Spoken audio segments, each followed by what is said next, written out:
Okay, praise the Lord. In grace prayer fellowship, ഈ ഫെലോഷിപ്പിലേക്ക് ദൈവത്തിൻ്റെ വചനവുമായി കടന്നു വരുവാൻ ദൈവം ഒരുക്കിയ സാവകാശത്തെ ഓർത്ത് ഞാൻ ദൈവത്തെ സ്തുതിക്കുന്നു. പ്രത്യേകിച്ച് സിസ്റ്റർ ബീന അജയ്, കൂടെ പ്രവർത്തിക്കുന്ന എല്ലാ പ്രിയപ്പെട്ടവർക്കും ഹൃദയത്തിൻ്റെ ഭാഷയിൽ നന്ദി അറിയിക്കുന്നു.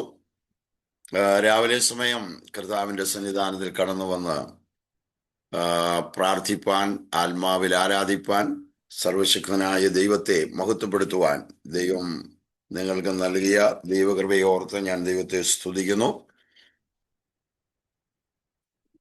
ക്രൈസ്തവ മണ്ഡലത്തിലേക്ക്, പ്രത്യേകിച്ച് പെന്തക്കോസ് മണ്ഡലത്തിലേക്ക് നമ്മൾ കണ്ണോടിക്കുമ്പോൾ വളരെ നിരാശാജനകമായ ഒരു അന്തരീക്ഷമാണ് നമ്മൾ കണ്ടുകൊണ്ടിരിക്കുന്നത്. അതിൻ്റെ മധ്യത്തിലും പ്രാർത്ഥന പോരാളികളായി ദൈവം അവിടെയും ഇവിടെയും ഒക്കെ കർത്താവ് എഴുന്നേൽപ്പിച്ച് നിർത്തിയിരിക്കുന്ന കൂട്ടങ്ങളെയും ദൈവ ഭക്തന്മാരെ ഓർത്ത് ഞാൻ ദൈവത്തെ സ്തുതിക്കുന്നു. എന്തെങ്കിലും ഈ ദിവസങ്ങളിൽ നടക്കണമെങ്കിൽ അത് പ്രാർത്ഥനയാൽ, ദൈവസന്നിധിയിലുള്ള ജാഗരണത്താൽ മാത്രമാണ് നടക്കുന്നത് എന്നുള്ളത് നമ്മൾ കണ്ടുകൊണ്ടിരിക്കുന്ന ഒരു അവസ്ഥയാണ്. ദൈവം അതിനായി സഹായിക്കട്ടെ. ഇൻ ഗ്രേസ് ഫെലോഷിപ്പിനെ, അത് പ്രയർ ഫെലോഷിപ്പ്, ദൈവം അതിനെ ശക്തീകരിക്കട്ടെ, ബലപ്പെടുത്തട്ടെ എന്ന് പ്രാർത്ഥിക്കുന്നു. ഒരിക്കൽ കൂടെ ഇതിലേക്ക് ദൈവവചന ശുശ്രൂഷമായി കടന്നുവരാൻ ക്ഷണിച്ചതോർത്ത് നന്ദി അറിയിച്ചുകൊണ്ട് നമുക്ക് അല്പസമയം ദൈവ വചനത്തിലേക്ക് കടന്നു വരാം. ഒരു വേദഭാഗം വായിക്കാൻ നമുക്ക് അപ്പോസ്തല പ്രവർത്തികളുടെ പുസ്തകം 9-ാം അധ്യായത്തിൻ്റെ 15-ാം വാക്യം. Acts of the Apostles chapter 9 verse 15. അപ്പോസ്തല പ്രവൃത്തി 9-ന്റെ 15-ാം വാക്യം ആരെങ്കിലും ഒന്ന് വായിക്കാം. കർത്താവ് അവനോട്, നീ പോവുക, അവൻ എന്റെ നാമം ജാതികൾക്കും രാജാക്കന്മാർക്കും ഇസ്രായേൽ മക്കൾക്ക് മുൻപിൽ വഹിക്കുവാൻ ഞാൻ തിരഞ്ഞെടുത്തിരിക്കുന്ന ഒരു പാത്രമാകുന്നു. ഓക്കെ, ഞാൻ തിരഞ്ഞെടുത്തിരിക്കുന്ന ഒരു പാത്രമാകുന്നു.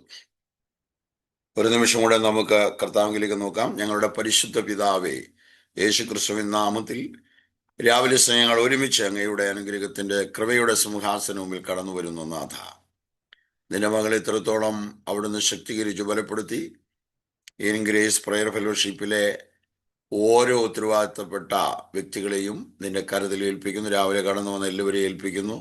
ഈ ഫെലോഷിപ്പിനെ അതിശക്തമായ ദിവസങ്ങളിൽ ഉപയോഗിക്കണമേ. അനേകരുടെ രക്ഷയ്ക്കായി, അനേകരുടെ മടങ്ങിവരവിനായി, അനേകരെ കർത്താവിന് വേണ്ടി നിൽക്കേണ്ടതിനായി കർത്താവെ നീ ശക്തീകരിക്കുകയും ബലപ്പെടുത്തുകയും ചെയ്യണമെന്ന് പ്രാർത്ഥിക്കുന്നു. നാഥ, അന്ധകാരം ദേശത്തെ മൂടിക്കൊണ്ടിരിക്കുമ്പോൾ ജീവന്റെ വെളിച്ചങ്ങളായി എല്ലാവരും ശോഭിച്ച് ക്രിസ്തുവിന് വേണ്ടി സാക്ഷികളായി നിൽപ്പാനുള്ള കൃപ എല്ലാവർക്കും കൊടുക്കണം. ഈ രാവിലെ സമയം ഞങ്ങൾ അങ്ങയുടെ തിരുപാദത്തിലേക്ക് വരുന്നു.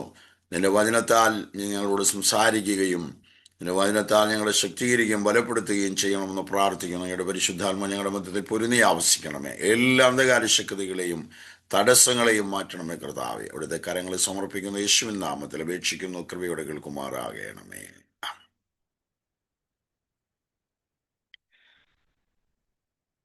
ഞാൻ തിരഞ്ഞെടുത്തിരിക്കുന്ന ഒരു പാത്രം ആകുന്നു, വെസൽ. അപ്പോസ്തല പ്രവൃത്തി 9-ാം അധ്യായം നമ്മളെല്ലാവരും അറിഞ്ഞിരിക്കുന്ന പോലെ ബൈബിളിലെ വളരെ പ്രധാനപ്പെട്ട ഫേമസ് ആയ ഒരു അധ്യായമാണ്. അതിന് കാരണം ക്രൈസ്തവ ലോകത്തിൽ വലിയ മാറ്റം വരുത്തിയ ഒരു വ്യക്തിയെ കർത്താവ് ഇവിടെ പിടിച്ചെടുക്കുന്നതായിട്ടാണ് നമ്മൾ കാണുന്നത്. ശൗല് പൗലുസായി മാറിയ വൃത്താന്തം ഈ അധ്യായത്തിൽ നമുക്ക് കാണാൻ കഴിയുന്നു. അതുകൊണ്ട് തന്നെ ഈ അധ്യായം വളരെ വിലപ്പെട്ട ഒരു അധ്യായമാണ്. ഈ അധ്യായത്തിലേക്ക് പ്രവേശിക്കുമ്പോൾ തന്നെ നമുക്കുള്ള ഒരു ധൈര്യം, ഒരു പ്രത്യാശ എന്ന് പറയുന്നത് ഇന്നലെയും ഇന്നും എന്നേക്കും മാറ്റമില്ലാത്ത യേശു ക്രിസ്തു ഇന്നും അത് പ്രവർത്തിപ്പാൻ ശക്തനാണ് എന്നുള്ളതാണ്. ഇപ്പോൾ ഞങ്ങൾ ഇവിടെ ഛത്തീസ്ഗഡിൽ ഭിലായ് എന്ന് പറയുന്ന സ്ഥലത്താണ്. ദുർഗ് എന്ന് പറയുന്ന സ്റ്റേഷന്റെ ഏകദേശം അടുത്താണ് ഞങ്ങൾ താമസിക്കുന്നത്, ശുശ്രൂഷയിലായിരിക്കുന്നത്. ദുർഗ് ഇന്ന് എല്ലാവരും അറിഞ്ഞ ഒരു സ്ഥലമാണ്. ഇന്നും അതിഭയങ്കരമായ സംഭവങ്ങൾ ഇതിൻ്റെ ചുറ്റുപാടുമൊക്കെ നടന്നു കൊണ്ടിരിക്കുന്നു. കൃപയാൽ കർത്താവ് ഞങ്ങൾ ഇത്രത്തോളം പരിപാലിച്ചു. ഇവിടെ അനേകര് പർപ്പസ്ലി ഓരോ സൺഡേയിലും ചർച്ചിൽ കയറി അറ്റാക്ക് ചെയ്തുകൊണ്ടിരിക്കുന്ന ഒരു സമയം അത് കണ്ടിന്യൂ ആയി നടന്നുകൊണ്ടിരിക്കുകയാണ്. എന്നാൽ അതിൻ്റെ മധ്യത്തിൽ കർത്താവ് അത്ഭുതകരമായി അതിശയകരമായി പരിപാലിക്കുന്നു. ഇതിൻ്റെ മധ്യത്തിൽ നാം വെളിച്ചമുള്ളവരായിരിക്കുന്നത് കൊണ്ട് അവരോട് പ്രതികാര മനോഭാവത്തോടെയല്ല നാം പ്രാർത്ഥിക്കുന്നത്. ശൗലിനെ പോലെ കർത്താവ് പിടിച്ചെടുക്കുവാനായി നാം പ്രാർത്ഥിക്കുകയാണ്.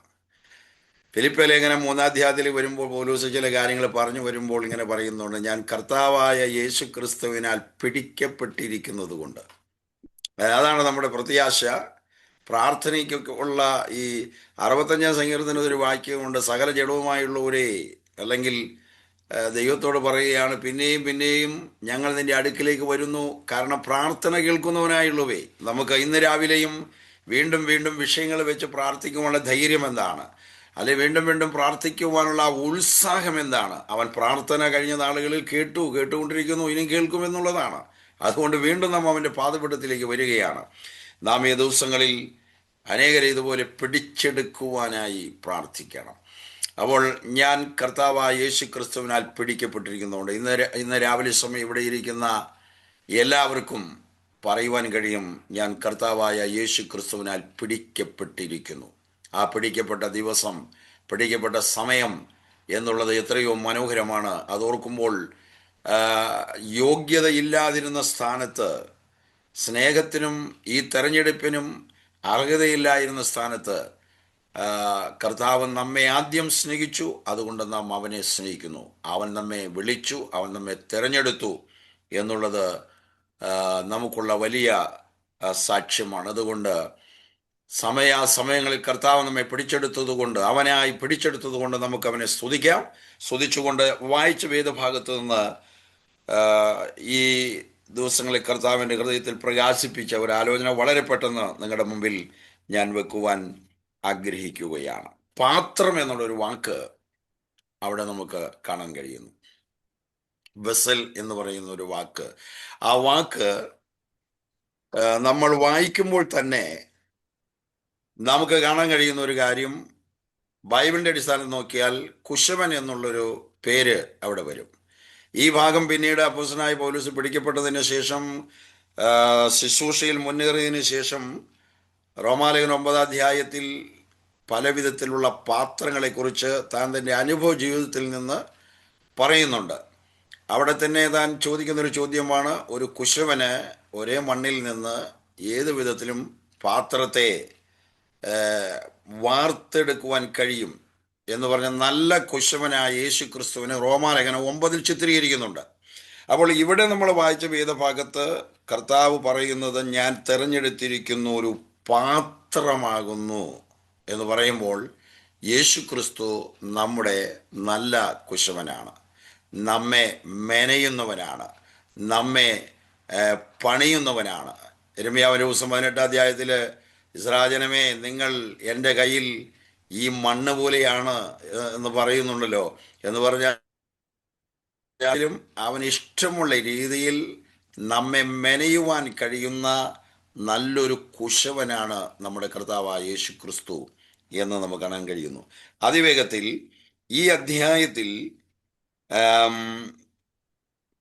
എന്നെ നാമം ജാതികൾക്കും രാജാക്കന്മാർക്കും ഇസ്രായേൽ മക്കൾക്ക് മുമ്പിൽ വഹിപ്പാൻ ഞാൻ തെരഞ്ഞെടുത്തിരിക്കുന്ന ഒരു പാത്രമാകുന്നു എന്ന് കർത്താവ് പറഞ്ഞതിനുള്ള ബന്ധത്തിൽ, ഒരു പാത്രം എന്ന നിലയിൽ ഈ അധ്യായത്തിൽ അപ്പോസ്തലനായ പൗലോസിനെ വിവിധ തരത്തിലുള്ള പാത്രങ്ങളായിട്ട് നമുക്ക് കാണാൻ കഴിയും. അപ്പോൾ അതിൻ്റെ ഒരു ക്രമം, അതിൻ്റെ ഓർഡർ 9-ന്റെ 1 തൊട്ട് നോക്കിയാൽ നമ്മുടെയും ജീവിതത്തെ അതിനോട് തുലനപ്പെടുത്തി നല്ല കുശവനാകുന്ന നമ്മുടെ കർത്താവായ യേശു ക്രിസ്തു നമ്മുടെ ജീവിതത്തിൽ എന്ത് ചെയ്തുകൊണ്ടിരിക്കുന്നു, എന്ത് ചെയ്യും എന്നുള്ള ഒരു ആത്മീക ചിത്രം നമുക്ക് കിട്ടും. അങ്ങനെ കിട്ടുന്നത് നമുക്ക് മുമ്പോട്ടുള്ള ക്രിസ്തീയ ജീവിതത്തിന്, ശുശ്രൂഷ ജീവിതത്തിനൊക്കെ ധൈര്യവും ബലവും ശക്തിയും നൽകുന്നതാണ്. നമ്മുടെ ജീവിതത്തിൽ ദൈവം അനുവദിക്കുന്ന നെഗറ്റീവും പോസിറ്റീവുമായ സകല സാഹചര്യങ്ങളിൽ കൂടെയും അവൻ നമ്മെ മെനയുകയാണെന്നുള്ള യാഥാർത്ഥ്യം ഒരിക്കലും മറന്നു പോകാതിരിപ്പാൻ കർത്താവ് നമ്മെ സഹായിക്കട്ടെ. ദൈവത്തെ സ്നേഹിക്കുന്നവർക്ക് നിർണയപ്രകാരം വിളിക്കപ്പെട്ടവർക്ക് തന്നെ സകല നന്മയ്ക്കായി കൂടി വ്യാപരിക്കുന്നു. അപ്പോൾ കർത്താവിന് നമ്മെ മെനയണമെങ്കിൽ ഈ ദിവസങ്ങളിൽ അവന് ഇഷ്ടമുള്ള പാത്രമായി നമ്മെ വാർത്തെടുക്കണമെങ്കിൽ കുശവന്റെ കയ്യിൽ കളിമണ്ണ് പോലെ ആയിത്തീരണം. കളിമണ്ണ് എന്ന് പറയുമ്പോൾ മണ്ണ് സാധാരണ മണ്ണിനെ ഉപയോഗിച്ച് ഒരു നല്ല പാത്രമാക്കുവാൻ ആർക്കും കഴിയുകയില്ല. ആ മണ്ണ് എടുക്കും, അതിൽ വെള്ളമൊഴിക്കും, അതിൽ ഇഷ്ടം പോലെ ചവിട്ടും, ചവിട്ടി ചവിട്ടി അതിനെ കുഴച്ച് കുഴച്ച് കുശവന്റെ കൈ കൊണ്ട് ഏത് രീതിയിലാക്കണമോ ആ രീതിയിലെല്ലാം വഴങ്ങത്തക്കവണ്ണം അതിനെ ചവിട്ടി അതിനെ കുഴച്ച് അതിനെ പാത്രമാക്കി തീർക്കവണ്ണമുള്ള മണ്ണാക്കി മാറ്റും. ഇതാണ് വിശ്വാസികളുടെ ജീവിതത്തിൽ even pastors, evangelist and pastors, ministers ഇവരുടെയൊക്കെ ജീവിതത്തിൽ കർത്താവ് ചെയ്യുന്നത്. ഇപ്രകാരം ഈ കുഴഞ്ഞ മണ്ണ് പോലെ കുശവന്റെ കയ്യിലായി തീരാത്ത സമർപ്പിക്കാത്ത ഒന്നിനെയും കർത്താവിന് നല്ലൊരു പാത്രമാക്കാൻ പറ്റുകയില്ല, മനോഹരമായൊരു പാത്രമാക്കാൻ പറ്റുകയില്ല. പാത്രം എന്ന് പറയുമ്പോൾ തന്നെ ഒരു അതിഥി നമ്മുടെ വീട്ടിൽ വന്നാൽ നമ്മൾ ഏറ്റവും നല്ല പാത്രമായിരിക്കും മേശപ്പുറത്ത് വയ്ക്കുന്നത്, അല്ലാതെ അഗ്ലിയായിട്ടുള്ള ഒരു പാത്രം വെക്കത്തില്ലല്ലോ. അപ്പം പാത്രം എന്ന് പറയുമ്പോൾ അതിന് സാധനങ്ങളിടും, അത് വിളമ്പിക്കൊടുക്കും, അത് ഉപയോഗിക്കപ്പെടുന്ന പാത്രമാണ്. ഇപ്പൊ കർത്താവ് ദിവസം നമ്മെക്കുറിച്ച് ആഗ്രഹിക്കുന്ന നാം അവന് വേണ്ടി ഉപയോഗിക്കപ്പെടുന്ന, യജമാനന് വേണ്ടി ഉപയോഗിക്കപ്പെടുന്ന നല്ല പാത്രങ്ങളായി തീരണം എന്നുള്ളതാണ്. അപ്പോൾ ആ ബന്ധത്തിൽ കർത്താവ് നമ്മെ പണിതുകൊണ്ടിരിക്കുന്നു. അതുകൊണ്ട് മൊത്തത്തിൽ പറഞ്ഞാൽ കളിമണ്ണ് പോലെ അവൻ്റെ കൈകളിൽ ഇന്ന് രാവിലെയും ആയിരിക്കേണ്ടതിന് നമുക്ക് സമർപ്പിച്ചു കൊടുത്തുകൊണ്ട് അപ്പോസ്തലനായ പൗലോസിന്റെ ജീവിതത്തിൽ ഒരു പാത്രം എന്ന നിലയിൽ കർത്താവായ യേശു ക്രിസ്തു എപ്രകാരം പ്രവർത്തിച്ചു എന്നുള്ള ഒരു ചെറിയൊരു ഓർഡർ നമുക്ക് അതിവേഗത്തിൽ നോക്കാം. 9-ാം അധ്യായത്തിന്റെ 1ഉം 2ഉം വാക്യങ്ങൾ നമ്മൾ വായിക്കുമ്പോൾ എന്താണ് അവിടെ എഴുതിയിരിക്കുന്നത്? 9-ന്റെ 1ഉം 2ഉം. സൗൽ കർത്താവിന്റെ ശിഷ്യന്മാരുടെ നേരെ ഭീഷണിയും കൊലയും നിശ്വസിച്ചുകൊണ്ട് മഹാപുരോഹിതന്റെ അടുക്കൽ ചെന്നു. ദമസ്കൂസിൽ ഈ മാർഗക്കാരായ വല്ല പുരുഷന്മാരെയോ സ്ത്രീകളെയോ കണ്ടാൽ അവരെ പിടിച്ചുകെട്ടി യെരൂശലേമിലേക്ക് കൊണ്ടുവരുവാൻ തക്കവണ്ണം അവിടുത്തെ പള്ളികൾക്ക് അവനോട് അധികാരപത്രം വാങ്ങി. ഈ 1ഉം 2ഉം വാക്യങ്ങൾ ചൂണ്ടിക്കാണിക്കുന്നത് ഇത് നമ്മള് മിക്കവാറും വായിച്ചുകൊണ്ടിരിക്കുന്നതും വായിക്കുന്നതുമായ വേദഭാഗമാണ്. എന്നാൽ ഒരു പാത്രം എന്ന നിലയിൽ 9-ന്റെ 1ഉം 2ഉം വാക്യങ്ങൾ വായിക്കുന്നത് അപ്പോസ്തലനായ പൗലോസിന്റെ ഭൂതകാലമാണ്. യേശു ക്രിസ്തുവിൽ വരുന്നതിന് മുമ്പ്, യേശു പിടിച്ചെടുക്കുന്നതിന് മുമ്പുള്ള കാലമാണ്. അപ്പോൾ പാത്രം എന്ന നിലയിൽ 1ഉം 2ഉം വാക്യങ്ങൾ കാണിക്കുന്നത് കോപപാത്രം ആയിട്ട് നമുക്ക് എടുക്കാം. അപ്പൊ അപ്പോസ്തലനായ പൗലോസ് തന്നെ അത് പിന്നീട് തൻ്റെ ജീവിതത്തിൽ കർത്താവ് ചെയ്ത പ്രവൃത്തിയെക്കുറിച്ച് പറയുമ്പോൾ അതിന് പേര് കൊടുക്കുന്നുണ്ട്. റോമാലേഖനം 9:24 തന്റെ തേജസ്സിനെ തന്നെ വെളിപ്പെടുത്തുവാൻ ഇച്ഛിച്ചിട്ട് നാശയോഗ്യമായ കോപപാത്രങ്ങളെ വളരെ ദീർഘക്ഷമയോട് സഹിച്ചുവെങ്കിൽ എന്ത്. അപ്പോൾ 9-ന്റെ 9-ന്റെ 1ഉം 2ഉം വാക്യങ്ങള് ഒന്നാമത് താൻ ഒരു കോപപാത്രമായിരുന്നു, അല്ലെങ്കിൽ നാശയോഗ്യമായ പാത്രമായിരുന്നു.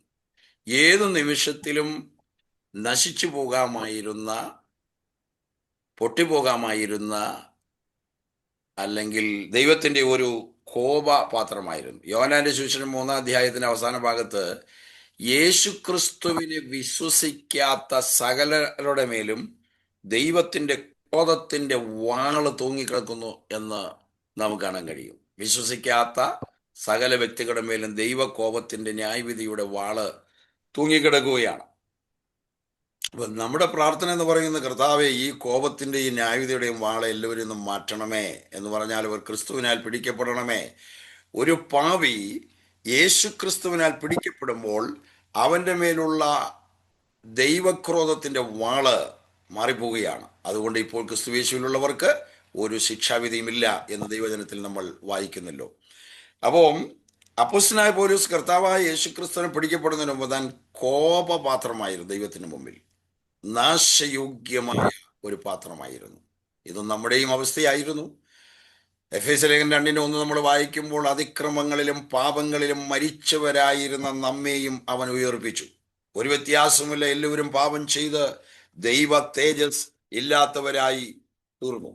അപ്പോൾ എല്ലാവരും ഈ കോപപാത്രങ്ങളായി, നാശയോഗ്യ പാത്രങ്ങളായി നാം നമ്മുടെ ചുറ്റുപാടും കാണുന്നു. ഇത് നമ്മുടെ ആത്മീകമായ വലിയ ഭാരത്തിന് കാരണമായി തീരണം. അതുകൊണ്ടാണ് അപ്പോസ്തലനായ പൗലോസ് പിന്നീട് പറഞ്ഞത്, അയ്യോ, സുവിശേഷം ഇല്ലെങ്കിൽ എനിക്ക് അയ്യോ കഷ്ടം, നിർബന്ധം എൻ്റെ മേൽ കിടക്കുന്നു. ഈ വിധ ചിത്രങ്ങളെല്ലാം നന്നായി അറിയാവുന്ന പൗലോസ് ആണ് പറയുന്നത്, നിർബന്ധം എൻ്റെ മേൽ കിടക്കുന്നു, സുവിശേഷം അറിയിക്കുന്നില്ലെങ്കിൽ എനിക്ക് അയ്യോ കഷ്ടം. അപ്പോൾ നമ്മുടെ പ്രാർത്ഥനകളിൽ ഈ പാസ്റ്റേഴ്സിന് മാത്രമല്ല, സകല വിശ്വാസികളിലും ഒരു ഒരു സുവിശേഷത്തിൻ്റെ ആത്മാവ് ഉണ്ടാകുവാൻ പ്രാർത്ഥിക്കണം. ആ സുവിശേഷത്തിൻ്റെ ആത്മാവോടുകൂടെ നാം പ്രാർത്ഥിക്കണം. ഈ നമ്മുടെ ചുറ്റുപാടുള്ള എല്ലാവരും രക്ഷിക്കപ്പെടണം. എല്ലാവരും ശിക്ഷാവിധിയിൽ നിന്ന് മാറണം. വരുവാനുള്ള അതിഭയങ്കരമായ ന്യായവിധിയിൽ നിന്ന് രക്ഷപ്പെടണം. യാചിപ്പിൻ, എന്നാൽ നിങ്ങൾക്ക് കിട്ടും. അതുകൊണ്ട് നമ്മുടെ പ്രാർത്ഥനയിൽ എത്രത്തോളം ആളുകളുടെ പേര്, പൊളിറ്റിക്കലായിട്ടുള്ള, മതപരമായിട്ടുള്ള, സാമൂഹികമായിട്ടുള്ള എത്രവരുടെ പേരറിയാമോ, അവരുടെ സമൂഹത്തെ അറിയാമോ, ഇതെല്ലാം പറഞ്ഞ് പ്രാർത്ഥിപ്പാൻ ഒരു വലിയ കടമ, ഒരു വലിയ ഭാരം ദൈവം നമുക്ക് നമ്മുടെ ഹൃദയങ്ങളിൽ തരട്ടെ. കാരണം നമ്മുടെ ചുറ്റുപാടിലേക്ക് നോക്കുമ്പോൾ എല്ലാം കോപപാത്രങ്ങളാണ്, ക്രോധ പാത്രങ്ങളാണ്, നാശയോഗ്യ പാത്രങ്ങളാണ്, നാശത്തിലേക്ക് പോകുവാനിരിക്കുന്നവരാണ്. കാരണം അവർ ക്രിസ്തുവിൽ ആയിട്ടില്ല, അവര് രക്ഷിക്കപ്പെട്ടിട്ടില്ല. അപ്പോൾ അപ്പോസ്തലനായ പൗലോസ് രക്ഷിക്കപ്പെടുന്നതിന് മുമ്പ് ചെയ്തുകൊണ്ടിരിക്കുന്ന കാര്യമാണല്ലോ 9:1-2 വാക്യങ്ങൾ. തൻ്റെ പേര് ശൗൽ കേൾക്കുമ്പോഴത്തേക്കും വിശ്വാസികൾ വിറയ്ക്കുമായിരുന്നു, പേടിക്കുമായിരുന്നു. അതുകൊണ്ട് തന്നെ നമുക്കറിയാം, ഇവിടെ വ്യക്തമായി എഴുതിയിട്ടില്ലെങ്കിലും സകല വിശ്വാസികളും ഇദ്ദേഹത്തിൻ്റെ പേര് പറഞ്ഞ് പ്രാർത്ഥിച്ചിരുന്നു എന്നുള്ളത് വ്യക്തമാണ്. ഒരിക്കൽ ദൈവം അത് ചെയ്യും. പണ്ട് നിങ്ങൾക്കറിയാമായിരിക്കുമല്ലോ, ഞാൻ നോർത്ത് ഇന്ത്യയിലേക്ക് വരുന്നതിന് മുമ്പ് പാസ്റ്റർ ചീജി ഉമ്മച്ചൻ എന്ന് പറയുന്ന ഒരു ദൈവദാസൻ ഉണ്ടായിരുന്നു. അദ്ദേഹം പോഞ്ഞാശ്ശേരിയിൽ ഒരിക്കൽ ബൈബിൾ ക്ലാസ്സിൽ, അന്നേരം വളരെ ചെറുപ്പമാണ്, പക്ഷെ ഇപ്പോഴും താൻ പറഞ്ഞൊരു കാര്യം എനിക്ക് ഓർമ്മയുണ്ട്.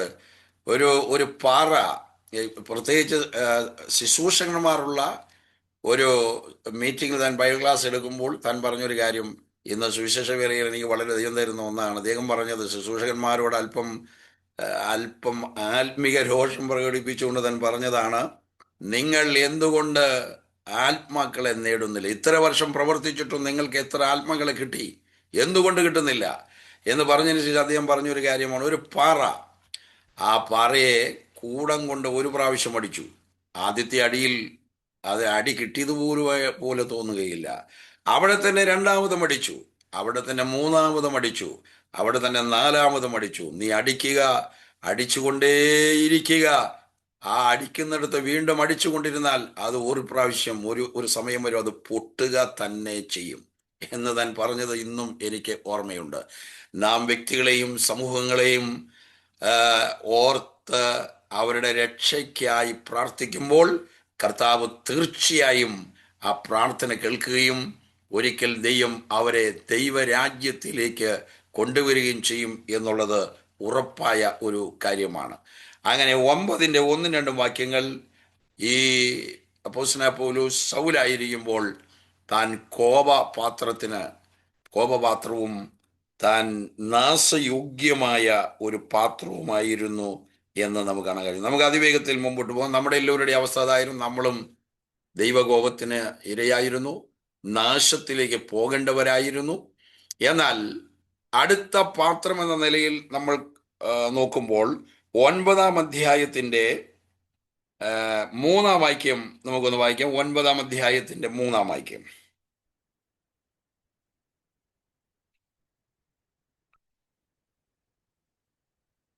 അപ്പോസ്തലപ്രവൃത്തി 9:3 അവൻ പ്രയാണം ചെയ്ത് ദമസ്കോസിന് സമീപിച്ചപ്പോൾ പെട്ടെന്ന് ആകാശത്തുനിന്ന് ഒരു വെളിച്ചം അവന്റെ ചുറ്റും മിന്നി.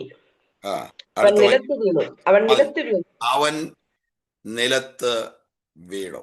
പിന്നീടാണ് നമ്മുടെ ശബ്ദം കേൾക്കുന്നത്, ശൗലേ ശൗലേ നീ ഉപദ്രവിക്കുന്നത്. പക്ഷേ ആ ശബ്ദം കേൾക്കുന്നതിന് മുമ്പ് അവൻ നിലത്ത് വീണു. ഇവിടെ താൻ ദമസ്കോസിലുള്ള സിറിയയിലുള്ള ക്രിസ്ത്യൻസിനെ ഉപദ്രവിക്കുവാൻ കുതിരപ്പുറത്ത് കയറി രാജാവ് എന്ന നിലയിൽ വലിയ ഹുങ്കാരത്തോടുകൂടെ പോകുന്ന കാഴ്ചയാണ് ഇവിടെ കാണുന്നത്. ഒരു വ്യക്തിയെ തൊടാൻ ദൈവത്തിന്റെ ആയുധശാലയിൽ ആയിരം ആയുധങ്ങളുണ്ട്. ഇന്നും കർത്താവിനെ ഉപദ്രവിച്ചുകൊണ്ടിരിക്കുന്ന, കർത്താവിന്റെ മക്കളെ ഉപദ്രവിച്ചുകൊണ്ടിരിക്കുന്നവരെ തൊടുവാൻ ദൈവത്തിന്റെ കയ്യിൽ പല വിധത്തിലുള്ള ആയുധങ്ങൾ ഉണ്ട്. ഇപ്പൊ കഴിഞ്ഞ ദിവസം നിങ്ങൾ വായിച്ചു കാണുമല്ലോ, ഒറീസയിൽ ഒരു ദൈവദാസനെ, കർത്താവിന്റെ വേല ചെയ്യുന്ന ഒരു ദൈവദാസനെ പിടിച്ച് ഗ്രാമം മുഴുവൻ അവർ ചുറ്റി നടത്തിച്ച് ചാണകവെള്ളം കുടിപ്പിച്ചു, ചെരുപ്പുകളൊക്കെ മാലയായി ധരിപ്പിച്ചുകൊണ്ട്. ഇതൊന്നും ഇങ്ങനെ കൂടുതൽ വന്നുകൊണ്ടിരിക്കുന്ന കാഴ്ച നിങ്ങൾ കണ്ടുകൊണ്ടിരിക്കുകയാണ്. എല്ലാ വിധത്തിലും ദൈവമക്കളെ ഉപദ്രവിച്ചുകൊണ്ടിരിക്കുന്ന ഒരു കാലഘട്ടമാണ് ഇന്ന് നമ്മൾ കടന്നുപോയിക്കൊണ്ടിരിക്കുന്ന കാലഘട്ടം. എന്നാൽ നമുക്ക് ധൈര്യം തരുന്ന, ഇതിന്റെ മധ്യത്തിൽ നമുക്ക് ധൈര്യം തരുന്ന, നമ്മെ ബലപ്പെടുത്തുന്ന ഒരു കാര്യം, ഒരല്പസമയത്തേക്ക് ദൈവം ഇപ്പം ഈ ശൗലിനെ നമ്മൾ നോക്കിയാൽ ഏകദേശം ഒരു 30 വയസ്സ് വരെ ഇതൊക്കെ ചെയ്യാൻ ദൈവം അനുവദിച്ചു എന്നേ നമുക്ക് പറയാൻ പറ്റുള്ളൂ. എന്ന് പറഞ്ഞാൽ ദൈവത്തിന്റെ പ്ലാനും പദ്ധതിയും അനുസരിച്ച് തന്നെ പിടിച്ചെടുക്കുന്നത് വരെ ദൈവം പെർമിഷൻ കൊടുത്തു, അത്രയേ ഉള്ളൂ. എന്നതുപോലെ ഇന്നും ദൈവം അല്പസമയത്തേക്ക് ഇവരെയൊക്കെ ഇങ്ങനെയൊക്കെ ചെയ്യാൻ ദൈവം അനുവദിക്കുന്നു. പക്ഷെ ദൈവത്തിന് വലിയ പ്ലാനും പദ്ധതിയുമുണ്ട്. അപ്പൊ ഇങ്ങനെയുള്ളവരെ തൊടാൻ, ഇങ്ങനെയുള്ളവരെ സന്ദർശിക്കുവാൻ, ഇങ്ങനെയുള്ളവരെ പിടിച്ചെടുക്കുവാൻ, ഇങ്ങനെയുള്ളവരെ കർത്താവിലേക്ക് കൊണ്ടുവരുവാൻ ദൈവത്തിന്റെ ആയുധശാലയിൽ അനേക ആയുധങ്ങളുണ്ട്. അതിലൊരായുധമാണ് ഇവിടെ ദൈവം പ്രയോഗിച്ചത്, പ്രകാശം. ദൈവത്തിന്റെ പ്രകാശത്തെക്കുറിച്ച് ദൈവത്തെ തന്നെ തീമോഥെയോസിൽ എഴുതിയിരിക്കുന്നത് അവൻ അടുത്തുകൂടാത്ത വെളിച്ചത്തിൽ വസിക്കുന്നവനെന്നാണ്. അപ്പോൾ ആ വെളിച്ചത്തിന്റെ ആയിരം എത്ര ആയിരം പറഞ്ഞാൽ ആ കോടിയുടെ ഒരു ചെറിയൊരു അംശം, അതിൻ്റെ ഒരു ചെറിയൊരു സ്പർശനമാണ് ഇവിടെ ശൗലിന് കിട്ടിയത്. താൻ കുതിരപ്പുറത്തു നിന്ന് താഴെ വീണു എന്നാണ് നമ്മൾ വായിക്കുന്നത്. വെളിച്ചം, പെട്ടെന്ന് ആകാശത്തു നിന്നൊരു വെളിച്ചം അവൻ്റെ ചുറ്റും മിന്നി, അവൻ നിലത്ത് വീണു. തുറന്നാണ് സംസാരിക്കുന്നത്, ശൗലെ നിന്നെ ഉപദ്രവിക്കുന്നത്. അവൻ നിലത്ത് വീണു. ഇവിടെ നമുക്ക് കാണാൻ കഴിയുന്നത് ബ്രോക്കൺ വെസൽ, തകർക്കപ്പെട്ട ഒരു പാത്രമായി നമുക്ക് ഇവിടെ കാണാൻ കഴിയും. 2 വിധത്തിലുണ്ട് ഇവിടെ തകർക്കപ്പെട്ട വെസൽ എന്നുണ്ട്. നമ്മൾ രക്ഷിക്കപ്പെട്ടതിന് ശേഷവും നമ്മൾ പലപ്പോഴും തകർക്കപ്പെട്ട പാത്രങ്ങളായി മാറാറുണ്ട്. പക്ഷെ ഇവിടെ രക്ഷിക്കപ്പെടേണ്ടതിന് താൻ തകർക്കപ്പെട്ട പാത്രമായി മാറുകയാണ്. നിലത്ത് വീഴിച്ചുകൊണ്ട് പ്രകാശത്തിന്റെ സ്പർശനത്താൽ തന്നെ രക്ഷയിലേക്ക് നയിക്കുന്ന ഒരു രക്ഷിതാവിനെയാണ് നമ്മളിവിടെ കാണുന്നത്. നമ്മളെല്ലാവരും കർത്താവായ യേശുക്രിസ്തുവിനെ പിടിക്കപ്പെട്ടവരാണ്, രക്ഷിക്കപ്പെട്ടവരാണ്. ഒരു വ്യക്തിയെ ഏത് വിധത്തിലാണോ രക്ഷിച്ചത് അതുപോലെയല്ല മറ്റു വ്യക്തിയെ രക്ഷിക്കുന്നത്. ദൈവത്തിന് ഓരോരുത്തരും രക്ഷിക്കുവാൻ അനേക വിധത്തിലുള്ള മാധ്യമങ്ങൾ ഉണ്ട് എന്ന് നമുക്ക് കാണാൻ കഴിയുന്നു. ചിലരെ രോഗത്തിലിട്ട് പിടിക്കും, ചിലരെ ആക്സിഡന്റിലിട്ട് പിടിക്കും, ചിലരെ ആശുപത്രിയിൽ വെച്ച് യേശുവിനെ കണ്ടുമുട്ടുവാൻ സഹായിക്കും, ചിലരെ കൺവെൻഷനിൽ ദൈവവചന കേൾവിയാൽ കർത്താവിലേക്ക് കൊണ്ടുവരും.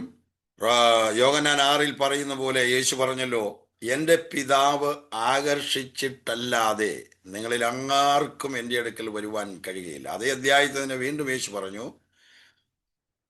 കർത്താവ് ദൈവം അല്ലെങ്കിൽ പിതാവ് കൃപ നൽകിയിട്ടല്ലാതെ ആർക്കും എൻ്റെ അടുക്കൽ വരികയില്ല. ഈ രക്ഷ എന്ന് പറയുന്നത് പിതാവായ ദൈവം ഒരു പാവിയെ രക്ഷിതാവായി ക്രിസ്തുവിലേക്ക് ആകർഷിക്കുന്നതാണ്. ഒരു കാന്തം പോലെ. അങ്ങനെ ഒരു കാന്തം പോലെ ആകർഷിക്കുവാൻ ദൈവം ചിലപ്പോൾ കൺവെൻഷൻ ഉപയോഗിക്കും, മീറ്റിങ്ങുകൾ ഉപയോഗിക്കും, ഇതുപോലുള്ള മീറ്റിങ്ങുകൾ ഉപയോഗിക്കാം. അതുപോലെ ഇതൊന്നും പറ്റുകയില്ലെങ്കിൽ അപ്പോസ്തലനായ പൗലോസിനെ കുതിരപ്പുറത്തു നിന്ന് വീഴ്ത്തി ബ്രോക്കണാക്കിയതുപോലെ ചിലപ്പോൾ ആക്സിഡന്റ്, ചിലപ്പോൾ ചില രോഗങ്ങൾ, ചില മാനസിക സംഘർഷങ്ങൾ, അങ്ങനെ ഏത് വിധത്തിലുള്ള സാഹചര്യങ്ങളെയും ദൈവം ചിലപ്പോൾ ഉപയോഗിക്കും. ഒറ്റ ലക്ഷ്യമേ ഉള്ളൂ, ഇവൻ രക്ഷിക്കപ്പെടണം, ഇവൻ കർത്താവായ യേശു ക്രിസ്തുവിനാൽ പിടിക്കപ്പെടണം, ഇവൻ ദൈവരാജ്യത്തിൽ പ്രവേശിക്കണം, ഇവൻ ക്രിസ്തുവിൻ്റെ സാക്ഷിയായി മാറണം. അതിന് പല വിധത്തിലുള്ള മാധ്യമങ്ങളിലൂടെ കർത്താവ് പിടിച്ചെടുക്കും. ഈ രാവിലെ സമയം നമ്മൾ ഈ ദൈവവചനം കേൾക്കുമ്പോൾ ഓരോരുത്തരും ചിന്തിക്കണം, എങ്ങനെയാണ് നിങ്ങളെ പിടിച്ചെടുത്തത്? ആ ദിവസം, ആ സമയം, അത് മനോഹരമാണ്. കർത്താവിലായിത്തീർന്ന ദിവസം, ആ സമയം, ഭാഗ്യനാൾ ഭാഗ്യനാൾ എന്ന് പാടുന്നത് പോലെ ഗുണ്ടമന ശംദൽ അദ്ദൽ കമന റിമാനകസ്യ. ഈ രാവിലെ സമയം നമ്മെ കർത്താവ് പിടിച്ചെടുത്ത രംഗമെന്ന് ഓർക്കുക, ദിവസം ഓർക്കുക, കർത്താവിനെ സ്തുതിക്കുക. നാശയോഗ്യമായിരുന്നു നമ്മൾ, പാത്രം ആയി, ക്രോധപാത്രമായിരുന്നു. അങ്ങനെയുള്ള നമ്മെ നിത്യജീവന് അവകാശികളാക്കി തീർക്കുവാൻ അവൻ നമ്മെ പിടിച്ചെടുത്തു. നമുക്ക് വേണ്ടി ഉപയോഗിച്ച മാധ്യമങ്ങളെ ഓർത്ത് നമുക്ക് ദൈവത്തെ സ്തുതിക്കാം. ഇവിടെ ബ്രോക്കൺ വെസൽ, ക്രോധപാത്രമായിരുന്നവൻ, നാശയോഗ്യത്തിന് യോഗ്യനായിരുന്നവനെ കർത്താവ് നിലത്ത് വീഴ്ത്തി അവൻ തകർക്കപ്പെട്ട ഒരു പാത്രമായി. തകർക്കപ്പെട്ട പാത്രം എന്ന് പറയുമ്പോൾ ഇദ്ദേഹത്തിന് ശാരീരിക ബലത്തിനും ഒരു കുറവുമില്ലായിരുന്നു. ആളുകൾ വേണ്ടതുണ്ട്, ഇവിടെയുണ്ടല്ലോ അനുയായികൾ വേണ്ടതുണ്ട്. ഇദ്ദേഹത്തിന്റെ ബാക്ക്ഗ്രൗണ്ട് ഈ സമയം നോക്കിയാൽ ഒന്നിനും ഒരു കുറവുമില്ല. ഇന്ന് ഈ ചില ആളുകൾ ഈ കൊട്ടേഷൻ കൊടുക്കുമ്പോൾ എതിരാളികളുടെ കൊട്ടേഷൻ എന്ന് വളരെ രസകരമാണ്. പൈസയുടെ അടിസ്ഥാനത്തിലാണ്. ഒരു കൈ വെട്ടണമെങ്കിൽ അതനുസരിച്ച് പൈസ, രണ്ട് കൈ വെട്ടണമെങ്കിൽ അതനുസരിച്ച് പൈസ, ഒരു കാല് വെട്ടണമെങ്കിൽ രണ്ട് കാല് വെട്ടണം, അല്ലെങ്കിൽ ഇന്ന വെട്ടിക്കളണം, അതിനൊക്കെ അനുസരിച്ച് കൊല്ലണമെങ്കിൽ അതിനേക്കാൾ കൂടുതൽ തുക. ഇങ്ങനെ എന്തെല്ലാം വിധത്തിലാണ് കൊട്ടേഷൻ കൊടുക്കുന്നത് എന്ന് പറഞ്ഞ പോലെ ഇദ്ദേഹം ഒരു വലിയ ഒരു ഗുണ്ടാ നേതാവെന്ന് വേണമെങ്കിൽ ഇന്നതിൻ്റെ അടിസ്ഥാനത്തിൽ പറയും. ഒരു കണ്ണുകൂടെ ഒരു ആംഗ്യം കൊടുത്താൽ മതി, ഒറ്റ സെക്കൻഡ് കൊണ്ട് എല്ലാം നടപ്പിലാക്കുവാൻ കഴിയുന്ന ഒരു സ്വാധീനമുള്ള ഒരു നേതാവ്. ഈ സ്തെഫാനോസിനെ കല്ലെറിയുന്നത് പൗലോസിന്റെ അനുവാദം കൊണ്ടാണ്, കാരണം എൻ്റെ കണ്ണ് കാണിച്ചാൽ മതി. അത്രയും സ്വാധീനമുള്ള ഒരു വ്യക്തിയാണ് ഇവിടെ ശൗൽ എന്ന് പറയുന്നത്. അപ്പോൾ നിമിഷങ്ങൾ കൊണ്ട് കർത്താവ് അതെല്ലാം തകർത്ത് തരിപ്പണമാക്കി. ഞാൻ പ്രവർത്തിക്കും, ആര് തടുക്കും? അവന്റെ കൈ നീട്ടിയിരിക്കുന്നു, അത് മടക്കുന്നവൻ ആര്? ഒരു വ്യക്തിയെ ദൈവം രക്ഷിക്കുവാൻ തീരുമാനിച്ചാൽ അതിനെ തടുക്കുവാൻ കഴിയുകയില്ല. രക്ഷിക്കുവാൻ ഏതൊരു വ്യക്തിയാണ് ദൈവം അവൻ എതിർത്താൽ പോലും അവന്റെ സകല ശക്തിയെയും തകർത്ത്, അവന്റെ സകല ബലത്തെയും തകർത്ത്, അവനെ ഒന്നുമില്ലാത്തവനാക്കി, ശൂന്യമാക്കി, ഏറ്റവും ബലഹീനനാക്കി മാറ്റുവാൻ രക്ഷിതാവിന് കഴിയും. അങ്ങനെയാക്കുന്നത് അവനെ രക്ഷയിലേക്ക് നയിക്കുവാനാണ്. അങ്ങനെ ഇവൻ ഒരു ബ്രോക്കൺ വെസലായി, തകർക്കപ്പെട്ട ഒരു പാത്രമായി മാറി. അങ്ങനെ ദൈവനെ തകർക്കുവാൻ നോക്കിയത് കൊല്ലാനാണോ? തിന്മയ്ക്കാണോ? അല്ല, അവനെ രക്ഷിക്കുവാൻ വേണ്ടിയാണ്. അങ്ങനെ നമ്മെ ഓരോരുത്തരെയും രക്ഷിക്കുവാൻ ദൈവം ഉപയോഗിച്ച മാധ്യമങ്ങളെ ഓർത്ത് നമുക്ക് ദൈവത്തെ സ്തുതിക്കാം. അനേകരെ ഇതുപോലെ കർത്താവ് രക്ഷിക്കുവാനായി, വീഴ്ത്തിയല്ല, അല്ലാതെ തന്നെ അനേകരെ രക്ഷിക്കുവാനായി നമുക്ക് പ്രാർത്ഥിക്കാം. അടുത്ത മൂന്നാമത്, ഈ പാത്രം തകർക്കപ്പെട്ടതിന് ശേഷം പിന്നെ എങ്ങനെയായി എന്ന് ചോദിച്ചാൽ 9:4 വാക്യം, അവൻ നിലത്ത് വീണു. പിന്നെ നമ്മൾ 4 വാക്യത്ത് വായിക്കുന്നത്, ശൗലേ ശൗലേ നീ എന്നെ ഉപദ്രവിക്കുന്നത് എന്ത് എന്ന് തന്നോട് പറയുന്ന ഒരു ശബ്ദം കേട്ടു. 5 വാക്യം, നീ ആരാകുന്ന കർത്താവേ എന്ന് അവൻ ചോദിച്ചതിന്, നീ ഉപദ്രവിക്കുന്ന യേശു ആകുന്നു ഞാൻ. 4ഉം 5ഉം വാക്യങ്ങൾ ചൂണ്ടിക്കാണിക്കുന്നത് അപ്പോസ്തലനായ പൗലോസ് പിന്നീട് റോമാലേഖനം 9 പറയുന്ന പോലെ കരുണാപാത്രമായി മാറുകയാണ്. യേശു ക്രിസ്തുവിന്റെ കരുണാപാത്രമായി, രക്ഷിക്കപ്പെടുന്ന പാത്രമായി മാറി. കരുണാപാത്രം. നമ്മൾ രക്ഷിക്കപ്പെട്ടത് അവന്റെ കരുണ കൊണ്ട് മാത്രമാണ്, അവന്റെ ദയ കൊണ്ട് മാത്രമാണ്. എഫേസ്യ ലേഖനം 2:8 വായിക്കുമ്പോൾ, കൃപയാലല്ലോ നിങ്ങൾ വിശ്വാസം മൂലം രക്ഷിക്കപ്പെട്ടിരിക്കുന്നത്.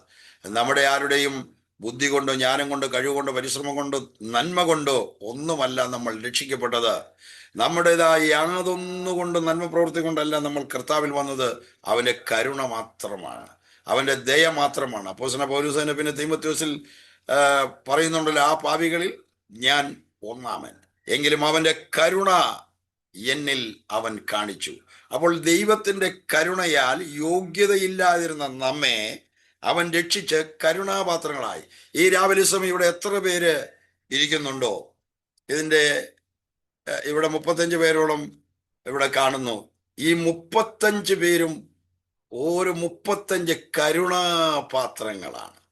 അവന്റെ കരുണയാൽ, അവന്റെ ദയയാൽ അവൻ നമ്മെ രക്ഷിച്ച കരുണാപാത്രങ്ങളാണ് നമുക്ക് കാണുന്നത്. ലോകത്തിൽ എവിടെയെല്ലാം വിശ്വാസികൾ കാണുന്നുവോ നമുക്ക് പറയുവാൻ കഴിയും, ദൈവത്തിന്റെ കരുണാപാത്രം. അവന്റെ കരുണയാൽ രക്ഷിക്കപ്പെട്ടവർ, അവന്റെ കരുണയാൽ കർത്താവായ യേശു ക്രിസ്തുവിനാൽ പിടിക്കപ്പെട്ടവർ, അവന്റെ കരുണയാൽ ദൈവരാജ്യത്തിലേക്ക് വന്നവർ എന്ന് നമുക്ക് കാണാൻ കഴിയുന്നു. അപ്പൊ മൂന്നാമതായി നമുക്ക് കാണാൻ കഴിയുന്നത് ഈ കോപപാത്രമായിരുന്ന ശൗല് തകർക്കപ്പെട്ട പാത്രമായി, എന്തിനാ? ദൈവത്തിന്റെ കരുണാപാത്രമായി മാറേണ്ടതാണ്. നാം ഓരോരുത്തരും അവന്റെ കരുണാപാത്രമാണ് എന്ന് പറഞ്ഞാൽ 9:4-5 വാക്യങ്ങൾ ചൂണ്ടിക്കാണിക്കുന്നവൻ രക്ഷിക്കപ്പെട്ടു. ഹൗ ടു ബി സേവ്ഡ്, എങ്ങനെയാണ് രക്ഷിക്കപ്പെടുന്നത് എന്നുള്ളത് റോമാലേഖനം 10:9 നമുക്ക് എവർക്കും അറിയാമല്ലോ. യേശുവിനെ കർത്താവെന്ന് വായി കൊണ്ട് ഏറ്റുപറയുകയും ദൈവം അവനെ മരിച്ചവരുടെ ഇടയിൽ നിന്ന് ഉയർത്തെഴുന്നേൽപ്പിച്ചു എന്ന് ഹൃദയം കൊണ്ട് വിശ്വസിക്കുകയും ചെയ്താൽ നീ രക്ഷിക്കപ്പെടും. യു ഷാൽ ബി സേവ്ഡ് എന്നാണ്. അപ്പോൾ അവിടെ രക്ഷിക്കപ്പെടുന്നതിന് 3 കണ്ടീഷൻ ഉണ്ട്. ഒന്ന്, യേശുവിനെ കർത്താവ് എന്ന വായി കൊണ്ടേറ്റ് പറയണം. 2, അവൻ മരിച്ചു എന്ന് വിശ്വസിക്കണം ഹൃദയം കൊണ്ട്. 3, അവൻ ഉയർത്തെഴുന്നേറ്റു എന്ന് വിശ്വസിക്കണം. അതാണ് ഇവിടെയും സംഭവിച്ചത്. പൗലോസ് രക്ഷിക്കപ്പെടുവാൻ സംഭവിച്ചും അതാണ്. വീണ ഉടനെ ശബ്ദം, ശൗലേ ശൗലേ നീ എന്നെ ഉപദ്രവിക്കുന്നത് എന്ത്? ആ സിറിയയിലുള്ള ദമസ്കോസിലുള്ള പാവം എൻ്റെ കുറച്ച് അനുയായികളുണ്ട്, ആ പാവപ്പെട്ട അനുയായികളെ നീ ഉപദ്രവിക്കുന്നത് എന്നല്ല ചോദിച്ചത്. ശൗലേ ശൗലേ നീ എന്നെ ഉപദ്രവിക്കുന്നത്. വ്യക്തമാക്കിയ ഒറ്റ ചോദ്യത്തിലൂടെ ശൗലേ നീ ഉപദ്രവിക്കാൻ പോകുന്ന ആരെന്നറിയാമോ നിനക്ക്?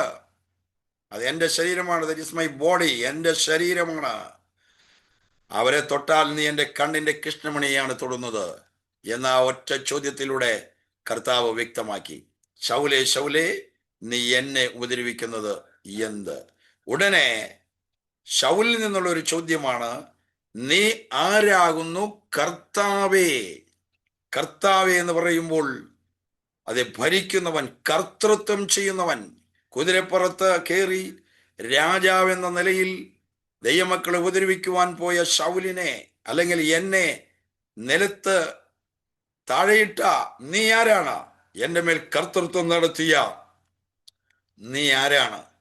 നീ ആരാകുന്നു കർത്താവേ എന്നുള്ള ചോദ്യമാണ് ഉണ്ടായത്. ഉടനെ ഉള്ള ഉത്തരം എന്ന് പറയുന്നത്, നീ ഉപദ്രവിക്കുന്ന യേശുവാകുന്നു ഞാൻ എന്നുള്ള ഉത്തരമാണ് കൊടുത്തത്. നീ ഉപദ്രവിക്കുന്ന യേശു. ഇതേ ഭാഗം അപ്പോസ്തലപ്രവൃത്തി 22-ാം അധ്യായത്തിലേക്ക് വരുമ്പോൾ, നീ ഉപദ്രവിക്കുന്ന നസ്രായനായ യേശുവാകുന്നു ഞാൻ എന്നാണ്. നസ്രായനായ യേശു. അതെ, ഈ ശൗല് ഏറ്റവും പുച്ഛമായി, ഏറ്റവും വിലയില്ലാത്തതായി കണ്ട ഒരു വ്യക്തിയാണ് നസ്രായനായ യേശു. പണ്ട് നഥനയേലും ചോദിച്ചല്ലോ, നസ്രത്തിൽ നിന്ന് വല്ല നന്മയും വരുമോ? അപ്പൊ നസ്രത്ത് പട്ടണം നന്മ ഇല്ലാത്ത, ശപിക്കപ്പെട്ട, യാതൊരു അനുഗ്രഹവും ഇല്ലാത്ത ഒരു പട്ടണമാണ് നസ്രത്ത്. അവിടെയാണ് നമ്മുടെ കർത്താവായ യേശു ക്രിസ്തുവിന്റെ യൗവനം എന്ന് നമുക്ക് കാണാൻ കഴിയുന്നത്. വളർന്നു വന്നത് അവിടെയാണ്. അപ്പോൾ അതുകൊണ്ട് തന്നെ നസ്രായനായ യേശു എന്ന് പറയുന്നത് വളരെ പുച്ഛത്തോടെ, വിലയില്ലാത്തതായി കണ്ട ഒരു നാമമാണ് ഈ നസ്രായൻ എന്ന യേശുവിനുള്ള പേര്, ആ പട്ടണവും. അപ്പോൾ അപ്പോസ്തലനായ പൗലോസ് വിചാരിച്ചത്, യേശു ക്രിസ്തുവിന്റെ ക്രൂശിലെ മരണത്തോടുകൂടെ അവൻ പോയി തകർന്നു, ഇനി യേശു ക്രിസ്തു നമുക്കൊരു പ്രശ്നമല്ല. അവന്റെ കുറെ അനുയായികൾ ഉണ്ടായിരുന്നല്ലോ, അതും പ്രശ്നമല്ല, അതിവേഗത്തിൽ അതെല്ലാം തകർന്ന് ചിതറിപ്പോയിക്കൊള്ളും. യേശുവും ഇല്ലാതായി, ക്രൂശിലെ മരണത്തോടെ അവൻ തീർന്നു എന്ന് വിചാരിച്ചുകൊണ്ട് ഇനി ബാക്കിയുള്ള അവൻ്റെ അനുയായികളെയും കൂടെ തകർത്ത് കളയണമെന്നുള്ള ലക്ഷ്യത്തോടെ താൻ യാത്ര ചെയ്യുമ്പോൾ തന്നെ താഴെയിട്ട ഉടനെ ചോദിക്കുന്ന ചോദ്യം, നീ ആരാകുന്നു കർത്താവേ എന്ന് ചോദിച്ചപ്പോൾ, നീ ഉപദ്രവിക്കുന്ന നസറായനായ യേശുവാകുന്നു ഞാൻ എന്ന് പറയുമ്പോൾ, നീ എന്താണോ നസറായനായ യേശുവിനെ കുറിച്ച് വിചാരിച്ചത് എല്ലാം തെറ്റാണ്. അവൻ്റെ മരണം എന്ന് പറയുന്നവൻ്റെ ജീവിതത്തിൻ്റെ അവസാനം അല്ല. മാത്രമല്ല, അവൻ മരിച്ചു എന്നാണല്ലോ നിങ്ങൾ വിശ്വസിക്കുന്നത്. ക്രൂശിൽ അവൻ്റെ അവസാനമായി എന്നല്ലോ. എന്നാൽ ക്രൂശിന്റെ അവസാനമല്ലായിരുന്നു, ഞാൻ ഉയർത്തെഴുന്നേറ്റിരിക്കുന്നു. നീ ഉപദ്രവിക്കുന്ന നസ്രായനായ യേശുവാകുന്നു ഞാൻ. വ്യക്തമാണ് ഉത്തരം. അപ്പോൾ ഇവിടെ യേശു എന്നുള്ള വാക്ക് നാം കാണുന്നു, യേശുവിൻ്റെ മരണം നമ്മൾ കാണുന്നു, യേശു ക്രിസ്തുവിന്റെ ഉയർത്തെഴുന്നേൽപ്പ് നാം കാണുന്നു, യേശുവിൻ്റെ ശബ്ദം നാം കാണുന്നു. അങ്ങനെ ഇവിടെ അപ്പോസ്തലനായ പൗലൂസ് രക്ഷിക്കപ്പെടുന്നു, അല്ലെങ്കിൽ ശൗൽ പൗലൂസായി മാറുന്ന അത്ഭുതകരമായ ഒരു രംഗമാണ് കാണുന്നത്. അങ്ങനെ ശൗല് കരുണാപാത്രമായി മാറി. നമ്മളും രക്ഷിക്കപ്പെട്ടത്, കരുണാപാത്രങ്ങളായി മാറിയത് യേശുക്രിസ്തുവിനെ രക്ഷിതാവും കർത്താവുമായി അംഗീകരിച്ചുകൊണ്ടാണ്. അവനെ കൈക്കൊണ്ടവന്റെ നാമത്തിൽ വിശ്വസിക്കുന്ന ഏവർക്കും ദൈവമക്കളാകുവാൻ അവൻ അധികാരം കൊടുത്തു എന്ന ദൈവവചനത്തിൽ വായിക്കുന്നല്ലോ. അപ്പോൾ നാം രക്ഷിക്കപ്പെട്ടവരാണ്. കാൺമീൻ, നാം ദൈവമക്കൾ എന്ന് വിളിക്കപ്പെടുവാൻ പിതാവ് എത്ര വലിയ സ്നേഹം നൽകിയിരിക്കുന്നു എന്ന് 1 യോഹന്നാൻ 3:1 തൊട്ട് നമ്മൾ വായിക്കുന്നുണ്ട്. അങ്ങനെ നമ്മെ രക്ഷിച്ച രക്ഷയോർത്ത് നാം ദൈവത്തെ സ്തുതിക്കണം. 116 സങ്കീർത്തനം നമ്മൾ വായിക്കുന്നത്, ദൈവം എനിക്ക് ചെയ്ത ഉപകാരങ്ങൾക്ക് ഞാൻ എന്ത് പകരം ചെയ്യും? രക്ഷയുടെ പാനപാത്രം എടുത്ത് ഞാൻ കർത്താവിനെ വിളിച്ചപേക്ഷിക്കും. എബ്രായലേഖനം 2:4 നമ്മൾ വായിക്കുമ്പോൾ, ഇത്ര വലിയ രക്ഷയെ ഗണ്യമാക്കാതെ പോയാൽ എങ്ങനെ തെറ്റിയൊഴി? ഇത്ര വലിയ രക്ഷ, സോ ഗ്രേറ്റ് സാൽവേഷൻ, യേശു ക്രിസ്തു നമ്മെ രക്ഷിച്ചു. കാൽവറിയിൽ അവൻ നമ്മെ സ്നേഹിച്ചു. ഇന്ന് രാവിലെ സമയം ഈ കൂട്ടത്തിൽ ആരെങ്കിലും ഇതുവരെയും യഥാർത്ഥത്തിൽ രക്ഷിക്കപ്പെടാത്തവരായിട്ടുണ്ടെങ്കിൽ, യഥാർത്ഥത്തിൽ ഹൃദയത്തിന്റെ ആഴത്തിൽ നിന്ന് യേശു ക്രിസ്തുവിനെ വിളിച്ചവനെ രക്ഷിതാവും കർത്താവുമായി അംഗീകരിക്കാത്ത ആരെങ്കിലും ഉണ്ടെങ്കിൽ, ഈ രാവിലെ വെച്ച് ഈ മീറ്റിംഗ് അത് നിങ്ങൾക്ക് വേണ്ടിയാണ്. ഏറ്റുകൊള്ളുക യേശു ക്രിസ്തുവിനെ രക്ഷകനായി, കർത്താവായി, നമുക്ക് വേണ്ടി മരിച്ചവനായി, ഉയർത്തെഴുന്നേറ്റവനായി. എന്നാൽ നീ രക്ഷിക്കപ്പെടും എന്ന ദൈവത്തിന്റെ വചനം വ്യക്തമായി പറയുന്നു. അങ്ങനെ ആരെങ്കിലും ഉണ്ടെങ്കിൽ ഈ രാവിലെ തന്നെ അവന്റെ മുമ്പിൽ കരുണാപാത്രമായി മാറുവാൻ ദൈവം അവസരം നൽകും. എന്നാൽ അങ്ങനെ നമ്മെ കരുണാപാത്രങ്ങളാക്കി മാറ്റിയ കർത്താവിനെ സ്തുതിക്കാം.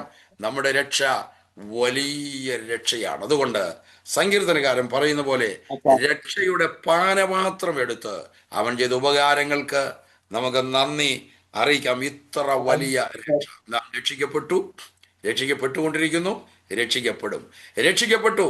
ആത്മാവിന്റെ വീണ്ടെടുപ്പ് അവൻ തന്നു കഴിഞ്ഞു. രക്ഷിക്കപ്പെട്ടുകൊണ്ടിരിക്കുന്നു എന്ന ഓരോ വിപരീത സാഹചര്യങ്ങളെയും നാം തരണം ചെയ്ത് രക്ഷിക്കപ്പെട്ടുകൊണ്ടിരിക്കുന്നു. അത് പ്രാണന്റെ വീണ്ടെടുപ്പാണ്. ഇനി രക്ഷിക്കപ്പെടും. അതേ ആത്മാവെന്ന ആദ്യദാനം ലഭിച്ചിരിക്കുന്ന നാമം നമ്മുടെ ശരീരത്തിന്റെ വീണ്ടെടുപ്പായ പുത്രത്വത്തിന് കാത്തുകൊണ്ട് ഉള്ളിൽ ഞരങ്ങുകയാണ്. അങ്ങനെ ആ പൂർണ്ണമായ രക്ഷ നമുക്ക് കിട്ടുന്നത് വരെ എബ്രായർ 7:25 അനുസരിച്ച് പിതാവിന്റെ വലഭാഗത്ത് യേശു ക്രിസ്തു നമുക്ക് വേണ്ടി പക്ഷപാതം ചെയ്തുകൊണ്ടിരിക്കുകയാണ്. എഫേസ്യർ 4:30 അനുസരിച്ച് ആ ദിവസം വരെ, വീണ്ടെടുപ്പ് നാൾ വരെ നാം സുരക്ഷിതരായിരിക്കേണ്ടതിന് പരിശുദ്ധാത്മാവിനാൽ നമ്മെ മുദ്രയിട്ടിരിക്കുകയാണ്.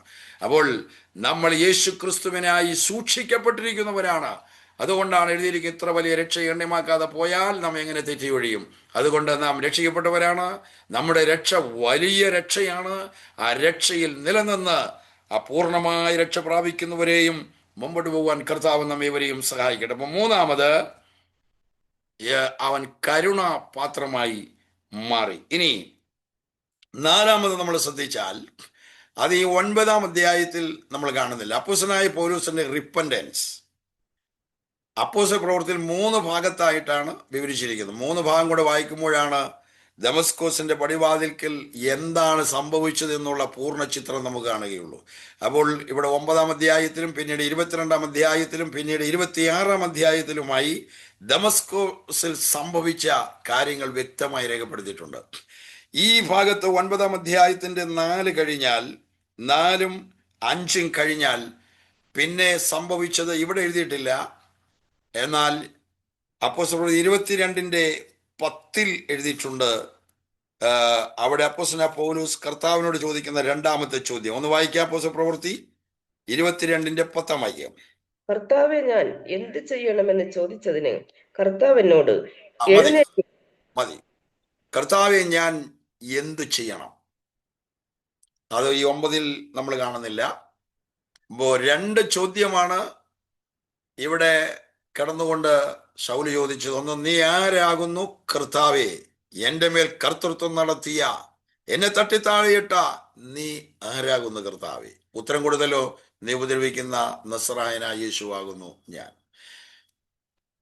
അത് രക്ഷിക്കപ്പെടുവാൻ മതിയായ വാക്കുകളായിരുന്നു. രക്ഷിക്കപ്പെട്ടു, കരുണാപാത്രമായി. ഉടനെ കരുണാപാത്രമായി തന്റെ ജീവിതം പൂർണ്ണമായി യേശു ക്രിസ്തുവിന് സറണ്ടർ ചെയ്തു. അടുത്ത 2-ാമത്തെ ചോദ്യമാണ്, കർത്താവേ, ഞാൻ നിനക്കായി എന്ത് ചെയ്യണം? ഇതാണ് 2-ാമത്തെ ചോദ്യം. ഈ ഭാഗത്ത് നമുക്ക് കാണാൻ കഴിയുന്ന അവൻ ഒരു ഒഴിഞ്ഞ പാത്രമായി.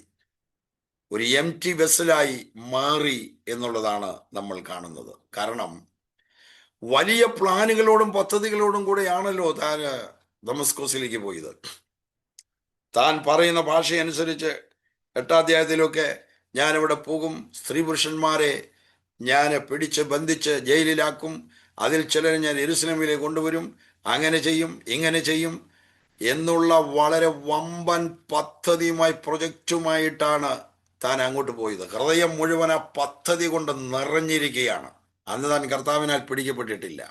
അങ്ങനെ വലിയ വമ്പൻ പദ്ധതികളുമായി പോകുന്ന ശൗലിനെ പിടിച്ച് താഴെയിട്ട് കരുണാപാത്രമാക്കി കഴിഞ്ഞപ്പോൾ തൻ്റെ ഹൃദയത്തിൻ്റെ ആഴത്തിൽ നിന്നും വന്നൊരു ചോദ്യമാണ്, കർത്താവേ, ഞാൻ നിനക്കായി എന്ത് ചെയ്യണം എന്ന് പറയുമ്പോൾ നമുക്കറിയാം, കർത്താവേ, എൻ്റെ ഇതുവരെയുള്ള എല്ലാ പദ്ധതികളും ഞാൻ മാറ്റിയിരിക്കുന്നു. എൻ്റെ ഇതുവരെയുള്ള എൻ്റെ പ്ലാൻസ് ആൻഡ് പർപ്പസസ് എല്ലാം ഞാൻ ക്യാൻസൽ ചെയ്തിരിക്കുന്നു. ഇനി പറ കർത്താവേ, ഞാൻ നിനക്കായി എന്ത് ചെയ്യണം? അങ്ങനെ ചോദിക്കണമെങ്കിൽ താൻ ഒരു ഒഴിഞ്ഞ പാത്രമായി മാറി എന്നുള്ളത് വ്യക്തമാണ്. അപ്പോൾ തൻ്റെ ശുശ്രൂഷയുടെ അല്ലെ കർത്താവായ യേശുവിനെ കണ്ടുമുട്ടതിന് ശേഷം താൻ ഒരു ഒഴിഞ്ഞ പാത്രമായി മാറുകയാണ്. അതുകൊണ്ടല്ലേ തുടർന്ന് ഈ അപ്പോസ്തലനായ പൗലോസിനെ മഹാനായ ഒരു ശുശ്രൂഷകനാക്കി മാറ്റിയത്? ഉപയോഗിച്ചുകൊണ്ടിരുന്നത് താൻ ഒരു ഒഴിഞ്ഞ പാത്രമായിരുന്നത് കൊണ്ടാണ്. ഇന്ന് പെന്തക്കോസ്ത് ലോകത്തിലേക്ക് നമ്മൾ നോക്കുമ്പോൾ അനേകരെ കർത്താവ് പിടിച്ചു, പൗലോസിനെ പിടിച്ചതുപോലെ സ്ഥാനപ്പെട്ടു, പരിശുദ്ധാത്മാവിന്റെ ശക്തിയും പ്രാപിച്ചു, ഒക്കെ ഉണ്ട്. പക്ഷെ പലപ്പോഴും ഉപയോഗിക്കപ്പെടുന്നില്ല. ഉപയോഗിക്കപ്പെടുന്നുണ്ടെന്നൊക്കെ തോന്നും, പക്ഷെ വാസ്തവത്തിൽ ഇന്ന് ഉപയോഗിക്കപ്പെടുന്നില്ല. നിരാശജനകമായ ചിത്രമല്ല ഇന്ന് നമ്മൾ ഓരോ ദിവസം കാണുന്നതും കേൾക്കും. ഞാൻ അതിൻ്റെ വിസ്തീർണത്തിലേക്കൊന്നും പോകുന്നില്ല. നമ്മെ നിരാശപ്പെടുത്തുന്ന, വേദനപ്പെടുത്തുന്ന ചിത്രങ്ങൾ, വാർത്തകൾ നമ്മൾ അത് ലീഡേഴ്സ് ആയാലും ഏത് വിധത്തിലായാലും കേൾക്കുകയും കാണുകയും ചെയ്തുകൊണ്ടിരിക്കുകയാണ്. കുറെ എന്തെങ്കിലുമൊക്കെ കാണിക്കുന്നു എന്നല്ലാതെ വാസ്തവത്തിൽ ഈ കുശവന്റെ കയ്യാൽ ഉപയോഗിക്കപ്പെടുന്നവർ എത്ര പേരുണ്ട്? എന്നാ കാരണം? അവർ ഒഴിഞ്ഞ പാത്രങ്ങളല്ല, അവർ നിറഞ്ഞിരിക്കുകയാണ്. എന്തിനാൽ? അവനവന്റെ പദ്ധതികളുമായി നിറഞ്ഞിരിക്കുകയാണ്, അവനവന്റെ അനേക പ്രൊജക്റ്റുകളുമായി നിറഞ്ഞിരിക്കുകയാണ്. ഞങ്ങൾ അങ്ങനെ ചെയ്യും, അല്ലെങ്കിൽ ഞാൻ അങ്ങനെ ചെയ്യും, ഇങ്ങനെ ചെയ്യും, ഇങ്ങനെ ചെയ്യും. അവനവന്റെ പദ്ധതികളാലും പ്ലാനുകളാലും നിറഞ്ഞിരിക്കുന്നത് കൊണ്ട് ദൈവത്തിന് അവരെ തൊടാൻ പറ്റുകയില്ല. ദൈവത്തിന് അവരെ ഉപയോഗിക്കുവാൻ കഴിയുകയില്ല. അവരെ ഉപയോഗിക്കണമെങ്കിൽ ഒഴിഞ്ഞ പാത്രങ്ങളായി മാറണം, എംപ്റ്റി വെസൽസായി മാറണം. മറ്റുള്ളവരുടെ പോകട്ടെ, ഈ രാവിലെ സമയം നാം നമ്മെ തന്നെ ഒന്ന് പരിശോധിക്കുക. നമ്മൾ കർത്താവിന് മുമ്പിൽ ഒഴിഞ്ഞ പാത്രങ്ങളാണോ? അതോ നാം നമ്മുടെ പദ്ധതികളുമായി, നമ്മുടെ പ്ലാനുകളുമായി മുമ്പോട്ട് പോവുകയാണോ? നമ്മുടെ ഹൃദയം നിറഞ്ഞിരിക്കുന്ന എന്താണ്?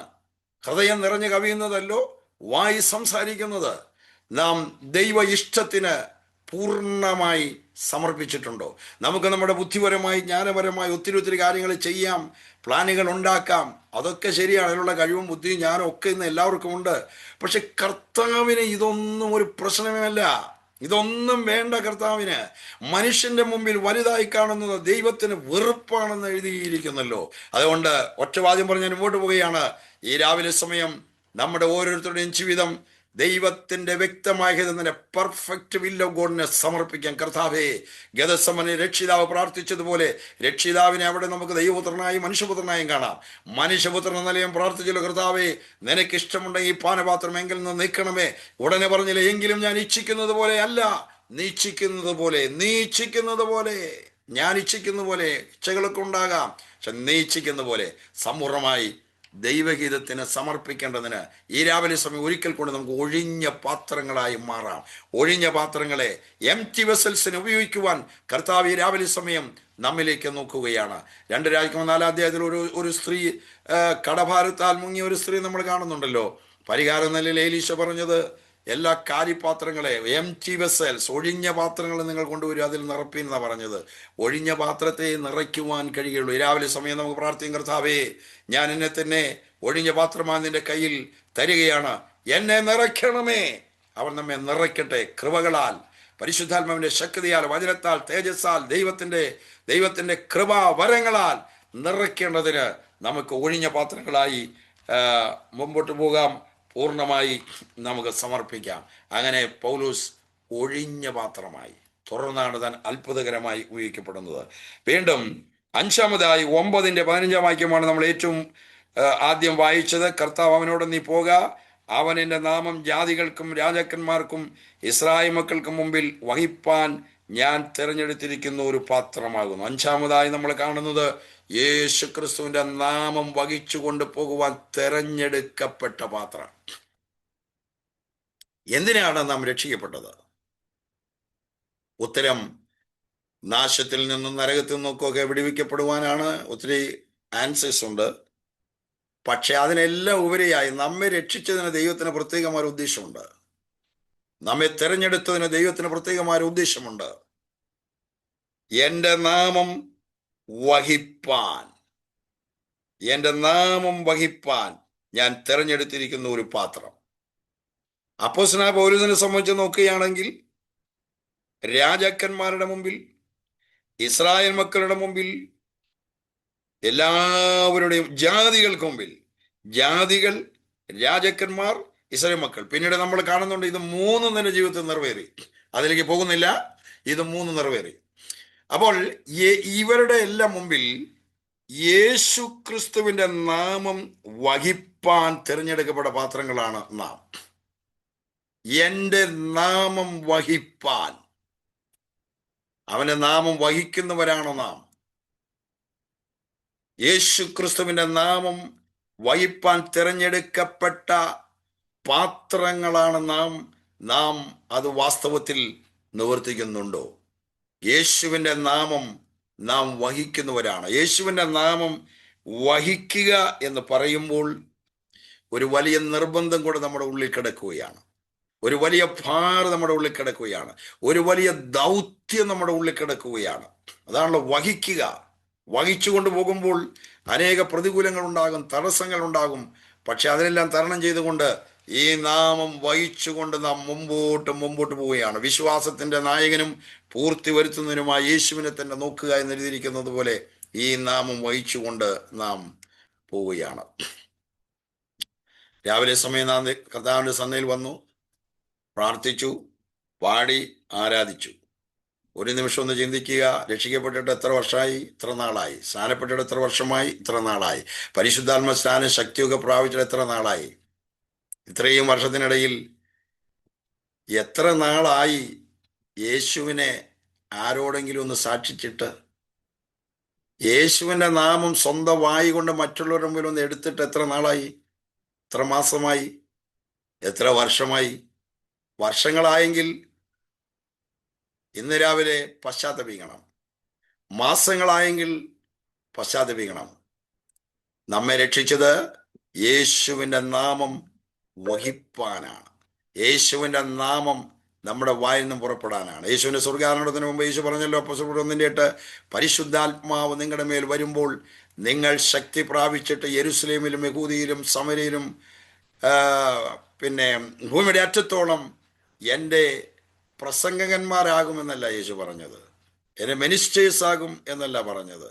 അല്ലെ എൻ്റെ ലീഡേഴ്സ് ആകും എന്നൊന്നുമല്ല യേശു പറഞ്ഞത്. എൻ്റെ സാക്ഷികളാകും. അവൻ്റെ സാക്ഷികളാകാൻ വേണ്ടിയാണ് പരിശുദ്ധാത്മാവിൻ്റെ ശക്തി അവൻ നമുക്ക് തന്നിരിക്കുന്നത്. പരിശുദ്ധാത്മാവിൻ്റെ സ്നാനവും പരിശുദ്ധാത്മാവിൻ്റെ ശക്തിയും അവൻ നമുക്ക് അഭിഷേകവും നമുക്ക് തന്നിരിക്കുന്നത് അവൻ്റെ സാക്ഷ്യം വഹിപ്പാനാണ്. അവൻ്റെ സാക്ഷ്യം ഏതെങ്കിലും സംഘടനയുടെ സാക്ഷ്യം വഹിപ്പാനല്ല, ഏതെങ്കിലും വ്യക്തികൾക്ക് വേണ്ടി നിൽക്കാനല്ല, ഏതെങ്കിലും പ്രസ്ഥാനത്തിന് വേണ്ടിയല്ല. അവൻ്റെ അഭിഷേകം നമ്മിലുള്ളതിനാൽ, അവൻ്റെ കൃപ നമ്മിലുള്ളതിനാൽ, അവൻ നമ്മെ വിളിച്ചതിനാൽ, അവൻ നമ്മെ തിരഞ്ഞെടുത്തതിനാൽ, അവൻ്റെ സാക്ഷികളാകുവാൻ, അവന് വേണ്ടി സംസാരിപ്പാൻ, അവൻ്റെ നാമം എടുക്കുവാനാണ് അവൻ നമ്മെ വിളിച്ചിരിക്കുന്നത് എന്നുള്ള യാഥാർത്ഥ്യം നാം മറന്നു പോകരുത്. അതുകൊണ്ട് നാം എല്ലാവരും യേശുവിൻ്റെ സാക്ഷികളാകണം. യേശുവിൻ്റെ നാമം പറയുവാൻ ഒരു അവസരം കിട്ടിയാൽ നഷ്ടപ്പെടുത്തരുത്. യേശുവിന് വേണ്ടി എന്തെങ്കിലും പറയണം. യേശുവിന് വേണ്ടി 2 വാക്ക് പറയണം. രക്ഷിക്കപ്പെട്ട എത്ര നാളുകളായി യേശുവിന് വേണ്ടി ഒരു വാക്ക് പറഞ്ഞിട്ട്? ഇത് സഭാരാധനയിൽ സാക്ഷിക്കുന്ന കാര്യമല്ല. സഭാരാധനയിലെ സാക്ഷ്യങ്ങളൊക്കെ വളരെ രസകരമാണല്ലോ. എല്ലാവരും എഴുന്നേറ്റുന്ന എല്ലാവർക്കും സാക്ഷ്യം പറയാൻ സമയം കിട്ടിയാൽ കുറെ കാര്യങ്ങളൊക്കെ പറഞ്ഞ് യേശു നല്ലവനായിരുന്നു, വിശ്വസ്തനായിരുന്നു. അതെ, യേശു നല്ലവനാണല്ലോ, യേശു വിശ്വസ്തനാണ്. പക്ഷെ നമ്മൾ ചുമ്മി അങ്ങ് ഓർപ്പിക്കുക എന്നൊക്കെ പറഞ്ഞിട്ട് അവസാനം കുറെ കാര്യങ്ങൾ പറഞ്ഞിട്ട് പിന്നെ എന്നാ പറയുന്നത്? ഇനി എന്നെ സന്തോഷിപ്പിച്ചൊരു വാക്യം വായിച്ചുകൊണ്ടിരുന്നോളാം. നമ്മൾ എപ്പോഴെങ്കിലും കേട്ടിട്ടുണ്ടോ ഈ സാക്ഷ്യം കഴിഞ്ഞ ശേഷം, കർത്താവേ ഇനി എന്നെ വേദനിപ്പിച്ച, എൻ്റെ ഹൃദയത്തെ കീറി മുറിച്ച, എന്നെ എന്നെ ബ്രോക്കണക്കിയ ഒരു വാക്യം വായിച്ചു കൊണ്ടിരുന്നോളാം എന്ന് പറയുന്നതായി നിങ്ങൾ കേട്ടിട്ടുണ്ടോ? അങ്ങനെയുള്ള സാക്ഷ്യങ്ങളാണ് നമുക്ക് വേണ്ടത്. സന്തോഷിപ്പിക്കുന്ന വാക്യത്തിന്റെ ഉള്ളിലല്ല അനുഗ്രഹം കിടക്കുന്നത്. നമ്മെ വേദനിപ്പിച്ച, നമ്മെ കീറി മുറിച്ച വാക്യത്തിന്റെ ഉള്ളിൽ നമുക്ക് വേണ്ടി ദൈവം അനുഗ്രഹങ്ങൾ വെച്ചിട്ടുണ്ട്.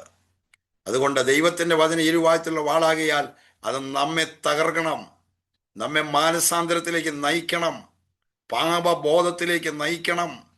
ദൈവവചനത്തിന്റെ ക്രിയ നമ്മിൽ നടക്കണം. അവന്റെ സാക്ഷികളാകണം. അവന്റെ നാമം നാം പറയുന്നവരായി മാറണം.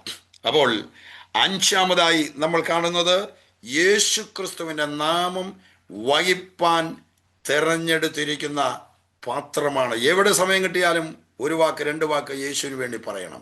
ഓരോ ദിവസവും നമ്മൾ എത്ര പേരെയാണ് പരിചയപ്പെടുന്നത്? വാസ്തവത്തിൽ അറ്റ്ലീസ്റ്റ് ഒന്ന് പ്രാർത്ഥിക്കാറുണ്ട്, കർത്താവ് ഇന്ന് പകൽ ആരൊക്കെ ഞാൻ മീറ്റ് ചെയ്യുമോ ഒരു വാക്ക് പറയുവാനുള്ള കൃപ നൽകണമേ, നിന്നെക്കുറിച്ച് ഒരു വാക്ക് പറയുവാൻ കൃപ നൽകണമേ. ഇന്ന് രാവിലെ ഇതിനകത്ത് ഇരിക്കുന്ന എല്ലാവരും ഒരു തീരുമാനമെടുക്കണം പ്രാർത്ഥനയോട്. കർത്താവേ, ഇന്ന് പകൽ ഞാൻ ആരെയൊക്കെ മീറ്റ് ചെയ്യുന്നുവോ അവർ രക്ഷിക്കപ്പെടാത്തവരാണെങ്കിൽ ഒരു വാക്ക് അങ്ങയെക്കുറിച്ച് പറയുവാൻ ഒരു കൃപ എനിക്ക് നൽകണമേ. അവൻ തരും, യാചിപ്പിൻ എന്നാൽ നിങ്ങൾക്ക് കിട്ടും. എൻ്റെ നാമം, യേശുവിൻ്റെ നാമം വഹിപ്പാൻ തെരഞ്ഞെടുത്തിരിക്കുന്ന പാത്രമാണ് നാം എന്നുള്ളത് നാം മറക്കരുത്. ആറാമതായി നമ്മൾ കാണുന്നത് 9-ാം അധ്യായത്തിന്റെ 16-ാം വാക്യം. 9:16 എൻ്റെ നാമത്തിന് വേണ്ടി അവൻ എന്തെല്ലാം കഷ്ടം അനുഭവിക്കേണ്ടതാകുന്നു എന്ന് ഞാൻ അവനെ കാണിച്ചു കൊടുക്കും എന്ന് പറഞ്ഞു. ഇത് കഷ്ടതയുടെ പാത്രമായി നമുക്ക് എടുക്കാം. കഷ്ടത സഹിക്കുന്ന പാത്രം. അപ്പോൾ യേശുവിൻ്റെ നാമം വഹിക്കുമ്പോൾ, യേശുവിൻ്റെ നാമമായി പോകുമ്പോൾ അതിനകത്ത് കഷ്ടത എന്നുള്ള കാര്യം കൂടെ എഴുതിയിട്ടുണ്ട്. പക്ഷേ കഷ്ടത നമ്മെ നശിപ്പിക്കുവാനുള്ള അല്ല, നാം കഷ്ടതയിൽ നിന്നും പുറത്തു വരും. അതിനൊരു ഉദാഹരണം നമ്മുടെ കർത്താവായ യേശു ക്രിസ്തുവാണ്. ഈ ലൂക്കോസ് 12:50 യേശു പറഞ്ഞു, ഇനി എനിക്കൊരു സ്നാനം ഏൽക്കാനുണ്ട്, അത് ഏൽക്കുന്നവരെ ഞാൻ എത്ര ഞരങ്ങുന്നു എന്നാണ്. യേശുവിൻ്റെ ക്രൂശീകരണം നടക്കുന്നതിന് തൊട്ടുമുമ്പുള്ള കാര്യമാണ്. ഈ യേശുവിൻ്റെ ക്രൂശീകരണം തൊട്ടു മുമ്പ് യേശു എടുക്കാനുള്ള സ്നാനം ഏത് സ്നാനമാണ്? യേശുവിൻ്റെ ജനനം കഴിഞ്ഞ് യോർദാൻ നദിയിൽ യേശു സ്നാനമേറ്റു. അപ്പോൾ അതൊക്കെ കഴിഞ്ഞതാണ്. പിന്നെ ഏത് സ്നാനത്തെക്കുറിച്ചാണ് യേശു പറയുന്നത്? കഷ്ടത എന്ന സ്നാനമാണ്. അത് ക്രൂശിലെ കഷ്ടതയാണ്. അതിനെക്കുറിച്ചാണ് യേശു പറഞ്ഞത്. അത് കഴിവോളം ഞാൻ എത്ര ഞെരുങ്ങുന്നു. അപ്പോൾ യേശുവിൻ്റെ കഷ്ടതയെ നമ്മൾ ശ്രദ്ധിച്ചാൽ, വെള്ളിയാഴ്ച ദിവസം യേശു അറസ്റ്റ് ചെയ്യപ്പെട്ടു. ശനിയാഴ്ച ദിവസം ഡെഡ് ബോഡി കല്ലറയിലാണ്. എന്നാൽ 3-ാം ദിവസം മരണത്തിന്റെ പാശങ്ങളെ അടിച്ചുകൊണ്ട് യേശു ക്രിസ്തു ഉയർത്തെഴുന്നേറ്റു എന്ന് നമ്മൾ വായിക്കുന്നു. എന്ന് പറഞ്ഞാൽ അവൻ കഷ്ടതയിൽ നിന്നും പുറത്തു വന്നു. അപ്പോൾ ഞായറാഴ്ച എന്ന് പറയുന്നത് കഷ്ടതയിൽ നിന്നും പുറത്തു വന്ന ദിവസമാണ്. ഈ വെള്ളിയും ശനിയും ഞായറും നമ്മുടെ ഓരോരുത്തരുടെയും ജീവിതത്തിലുണ്ട്. വെള്ളിയും ശനിയും ഞായറും. ആരുടെ ജീവിതത്തിലാണ് വെള്ളിയില്ലാത്തത്? ആരുടെ ജീവിതത്തിലാണ് ശനിയില്ലാത്തത്? ഇപ്പോൾ ഒരാൾ പറയുകയാണ്, കർത്താവ് എനിക്ക് ഞായറാഴ്ച മാത്രം മതി എന്ന് പറഞ്ഞാൽ കർത്താവ് പറയും, നോ, ഞായറാഴ്ച മാത്രമായി ഞാൻ ആർക്കും കൊടുക്കുന്നില്ല. ആരൊക്കെ വെള്ളിയിലൂടെ കടന്നു പോകുന്നുവോ, ആരൊക്കെ ശനിയിലൂടെ കടന്നു പോകുന്നുവോ അവർക്കുള്ളതാണ് ഞായറാഴ്ച. എനിക്ക് വെള്ളി വേണ്ട. ശരിയാ, വെള്ളി ആരും ഇഷ്ടപ്പെടുന്നില്ല. അന്ന് യേശു ക്രൂശിക്കപ്പെടുന്നു, തലയിൽ മുൾക്കിരീടം വയ്ക്കുന്നു, കൈകളിലും കാലുകളിലും കാലിരുമ്മാണികൾ അടിച്ചിറക്കുന്നു, അവൻ്റെ മുഖത്ത് തുപ്പുന്നു. ആരാ ആഗ്രഹിക്കുന്നത്? എല്ലാവരും കൂടെ നിൽക്കുന്നെന്ന് വിചാരിച്ച വലിയ വലിയ കാര്യങ്ങൾ പറഞ്ഞ പത്രോസ് ഉൾപ്പെടെ ഒക്കെ ഓടിപ്പോയി യേശുവിനെ ഒറ്റയ്ക്കിട്ടിട്ട്. വെള്ളി ഇതൊക്കെയാണ്, വെള്ളിയുടെ അനുഭവങ്ങൾ ഇതൊക്കെയാണ്. എല്ലാവരും കൈവിടും, ഒറ്റയ്ക്കാകും, തുപ്പലേക്കും അപമാനം ഉണ്ടാകും. ഇത് വെള്ളിയുടെ അനുഭവമാണ്. അറസ്റ്റ് ചെയ്യപ്പെടും, ബന്ധനത്തിലായിരിക്കുന്നവൾ അനുഭവങ്ങളുണ്ട്. ഈ വെള്ളി എന്ന് പറയുന്നത് നമ്മുടെ ഓരോരുത്തരുടെ ജീവിതത്തിലുള്ള ചില അനുഭവങ്ങളാണ്. അത് ദൈവം ചിലപ്പോൾ അനുഭവിച്ചു എന്ന് വരാം. അത് കഴിഞ്ഞ് പിന്നെ ശനിയുമുണ്ട്. ശനിയാഴ്ച കല്ലറയിൽ കിടക്കുകയാണ്. 1000 ചോദ്യങ്ങൾ അഭിമുഖീകരിക്കണം. എവിടെ പോയി നിന്റെ യേശു? ഞങ്ങൾ അന്നേ പറഞ്ഞതല്ലേ അവൻ്റെ പുറകെ പോകരുതെന്ന്. ഞങ്ങൾ അന്നേ പറഞ്ഞതല്ലേ ഈ ഇവന്മാരുടെ പുറകെ പോകരുതെന്ന്, സാധനപ്പെടരുതെന്ന്, ആ പള്ളിയിൽ പോകരുതെന്ന്. ഇപ്പോൾ എന്തോ ഇതേ കിടക്കുന്നു. അയ്യോ, ഒത്തിരി ചോദ്യങ്ങളുണ്ട്. കുഴപ്പമില്ല. That's A day of waiting. അത് കാത്തിരിപ്പിന്റെ ദിവസമാണ്. ഹബക്കൂക്കിൽ നമ്മൾ വായിക്കുന്ന പോലെ അത് വൈകിയാലും അതിനായി കാത്തിരിക്കുക, അത് വരും, നിശ്ചയം താമസിക്കുമില്ല, സമയം തെറ്റുകയുമില്ല. വർഷങ്ങളായി മാസങ്ങളായി പ്രാർത്ഥിച്ച് അത് കർത്താവിന്റെ മറുപടിക്ക് വേണ്ടി കാത്തിരിക്കുന്നവരെ, അത് വരും, നിശ്ചയം താമസിക്കുകയുമില്ല, സമയം തെറ്റുകയുമില്ല. നമ്മൾ പലപ്പോഴും വിചാരിക്കും സമയം തെറ്റിപ്പോയി. കർത്താവിനെ പോലും ഉപദേശിക്കും, കർത്താവെ സമയം തെറ്റിപ്പോയി, ഇനിയിപ്പം നീ തന്നാലും ഒരു ഗുണമില്ലെന്നൊക്കെ പറയും. നോ, അങ്ങനെ പറഞ്ഞേക്കരുത്. അവന്റെ സമയം ഇൻ ടൈമാണ്. തക്ക സമയത്ത് അവൻ അത്ഭുതം പ്രവർത്തിക്കും. അപ്പോൾ ശനിയാഴ്ച ദിവസത്തെയും നമ്മൾ ഫേസ് ചെയ്യണം, വെള്ളിയാഴ്ച ഫേസ് ചെയ്യണം, ശനിയാഴ്ച ഫേസ് ചെയ്യണം. ശനിയാഴ്ച ദിവസം കാത്തിരിപ്പിന്റെ ദിവസമാണ്. സങ്കീർത്തനം 25:3 നിന്നെ കാത്തിരിക്കുന്ന ഒരുത്തനും ലജ്ജിച്ചു പോകുകയില്ല. ഇതാ വരുന്നു ഞായറാഴ്ച. ഈ മിനിറ്റുകൾ, മണിക്കൂറുകൾ കറങ്ങിക്കൊണ്ടിരിക്കുകയാണ്. ആ കറങ്ങിക്കൊണ്ടിരിക്കുന്നതിനെ തടുക്കാൻ ആർക്കെങ്കിലും കഴിയുമോ? ഇല്ല. ഞായറാഴ്ച രാവിലെ വരിക തന്നെ ചെയ്യും. ഞായറാഴ്ച രാവിലെ ബന്ധനങ്ങളെ അടിച്ചുകൊണ്ട് കർത്താവായ യേശു ക്രിസ്തു ഉയർത്തെഴുന്നേറ്റു. അവൻ കഷ്ടതയിൽ നിന്ന് പുറത്തു വന്നു. ആ യേശുവാണ് പിന്നീട് ലാസ്റ്റ് കമ്മീഷൻ ഓഫ് ജീസസ് അതിൽ പറഞ്ഞത്. മത്തായി 28:18 സ്വർഗത്തിലും ഭൂമിയിലും സകല അധികാരവും എനിക്ക് നൽകപ്പെട്ടിരിക്കുന്നു. കഷ്ടതയിൽ നിന്നും പുറത്തു വന്നു. അപ്പൊ കഷ്ടത നമ്മുടെ ജീവിതത്തെ ദൈവം അനുവദിക്കുന്നത് കഷ്ടതയിൽ നിന്ന് പുറത്ത് വരുവാനാണ്. സഹിക്കുന്നതിന് മീതെ പരീക്ഷകൾ വരുവാൻ സമ്മതിക്കാതെ പരീക്ഷകളോടുകൂടെ പോക്കുവഴിയും ഉണ്ടാക്കും. There will be an exit for us. ഏത് കഷ്ടത നമ്മെ മൂടിയാലും ഈ രാവിലെ സമയം അറിയുക, അവൻ കഷ്ടതയിൽ നിന്ന് നമ്മെ പുറത്തു കൊണ്ടുവരും. ശദ്രക്, മേശക്, അബേദ്നെഗോ എരിയുന്ന 7 മടങ്ങ് എരിയുന്ന തീച്ചൂളയിലേക്ക് എടുത്തെറിയപ്പെട്ടു. എന്നാൽ നെബൂഖദ്നേസർ രാജാവ് പറയുകയാണ് അനുയായികളോട്, നമ്മൾ 3 പേരെയല്ലേ ഇട്ടത്? അതേ രാജാവെ, 3 പേരെ ഇട്ടത്, പക്ഷെ ഞാൻ 4 പേരെ കാണുന്നു. 4-ാമത്തിന്റെ രൂപം ദൈവപുത്രനോട് സദൃശമായിരിക്കുന്നു. അവർ പുറത്തു വന്നില്ലേ? അപ്പോൾ ആ തീച്ചൂളിയിലേക്ക് ഇറങ്ങി വന്ന ദൈവപുത്രനെയാണ് നമ്മൾ കാണുന്നത്. അവരെ പുറത്തു കൊണ്ടുവന്നു. കഷ്ടതയുടെ തീയിൽ നിന്ന്, വേദനയിൽ നിന്ന് നമ്മെ പുറത്തു കൊണ്ടുവരുന്ന രക്ഷിതാവാണ്. നമ്മെ രക്ഷിച്ച രക്ഷിതാവ് ഒരിക്കൽ നാം പുറത്തു വരും. അതുകൊണ്ടാണ് റോമാലേഖനം 8:35 യേശു ക്രിസ്തുവിന്റെ സ്നേഹത്തിൽ നമ്മെ വേർതിരിക്കുന്നത് ആര്? കഷ്ടതയോ, പട്ടിണിയോ, ഉപദ്രവമോ, നഗ്നതയോ, ഇതൊന്നും യേശു ക്രിസ്തുവിന്റെ സ്നേഹത്തിൽ നിന്നും നമ്മെ വേർപിരിക്കുകയില്ല എന്ന് ഞാൻ ഉറച്ചിരിക്കുന്നു എന്നാണ് അപ്പോസ്തലനായ പൗലോസ് പറയുന്നത്. കഷ്ടത സഹിക്കുന്ന പാത്രം. പൗലോസ് രക്ഷിക്കപ്പെട്ടു, വലിയ കഷ്ടതകൾ അനുഭവിച്ചു. ആ കഷ്ടതയുടെ നടുവിൽ നിന്നുകൊണ്ട് തന്നെ അനേകരെ നേടി. കൊരിന്ത്യർക്ക് എഴുതിയ 2-ാം ലേഖനം 12-ാം അധ്യായം 7, 8, 9 വാക്യങ്ങൾ വായിക്കുമ്പോൾ തന്റെ ശരീരത്തിൽ തന്നെ വളരെ വേദനകൾ അനുഭവിച്ചു. സാത്താന്റെ ദൂതനെ തന്നെ കുത്തുവാൻ കൊടുത്തു. വെളിപ്പാടുകളുടെ ആധിക്യത്താൽ അഹങ്കരിച്ചു പോകാതിരിക്കേണ്ടതിന് ഒരു മുള്ളു കൊടുത്തു. അത് തന്നെ കഷ്ടപ്പെടുത്തി. വിട്ടുപോകുവാൻ 3 പ്രാവശ്യം പ്രാർത്ഥിച്ചു. എന്താ കർത്താവ് പറഞ്ഞത്? ഈ പ്രാർത്ഥന ഞാൻ കേൾക്കുകയില്ല, പക്ഷെ അതിന് പകരം ഞാൻ ഒന്ന് തന്നേക്കാം. എൻ്റെ കൃപ നിനക്ക് മതി, എൻ്റെ ശക്തി ബലഹീനതയിൽ തികഞ്ഞു വരുന്നു. അപ്പോൾ കഷ്ടതയെ അതിജീവിച്ചുകൊണ്ട് തനിക്ക് ദൈവം കൊടുത്ത ശുശ്രൂഷ നിറവേറ്റി എന്നാണ് നമ്മൾ കാണുന്നത്. അപ്പോൾ കഷ്ടത ശുശ്രൂഷയെ തടുക്കാനല്ല, കഷ്ടത നശിപ്പിക്കുവാനല്ല, കഷ്ടത നിരാശപ്പെടുത്തുവാനല്ല, കഷ്ടതയെ അതിജീവിക്കുന്ന ദൈവകൃപയുടെ ശക്തിയെ രുചിച്ചറിയുവാൻ വേണ്ടിയാണ്. എൻ്റെ കൃപ നിനക്ക് മതി, എൻ്റെ ശക്തി ബലഹീനതയിൽ തികഞ്ഞു വരുന്നു. തൻ്റെ കഷ്ടതയുടെ ഒരു വലിയ പട്ടിക 2 കൊരിന്ത്യർ 11-ാം അധ്യായം നമ്മൾ കാണുന്നുണ്ട്. ആ പട്ടിക നിരത്തുവാൻ താൻ വിചാരിച്ചതല്ല. എന്നാൽ തൻ്റെ അപ്പോസ്തലത്വത്തെ ചോദ്യം ചെയ്തുകൊണ്ട് കൊരിന്ത്യ സഭയിൽ അനേകരെ എഴുന്നേറ്റപ്പോൾ 3 തെളിവുകൾ താൻ കൊടുക്കുകയാണ്. അതിൽ ഒരു തെളിവാണ് 2 കൊരിന്ത്യർ 11-ാം അധ്യായത്തിൽ പറയുന്നത് കഷ്ടതയുടെ ഒരു വലിയ ഒരു പട്ടിക തന്നെ അവിടെ കൊടുക്കുന്നുണ്ട്. എന്നാൽ ഞാൻ ചോദിക്കുന്നത്, ഇതുപോലെ യേശുവിന് വേണ്ടി കഷ്ടത അനുഭവിച്ച ആരെങ്കിലും നിങ്ങളുടെ മധ്യത്തിലുണ്ടോ?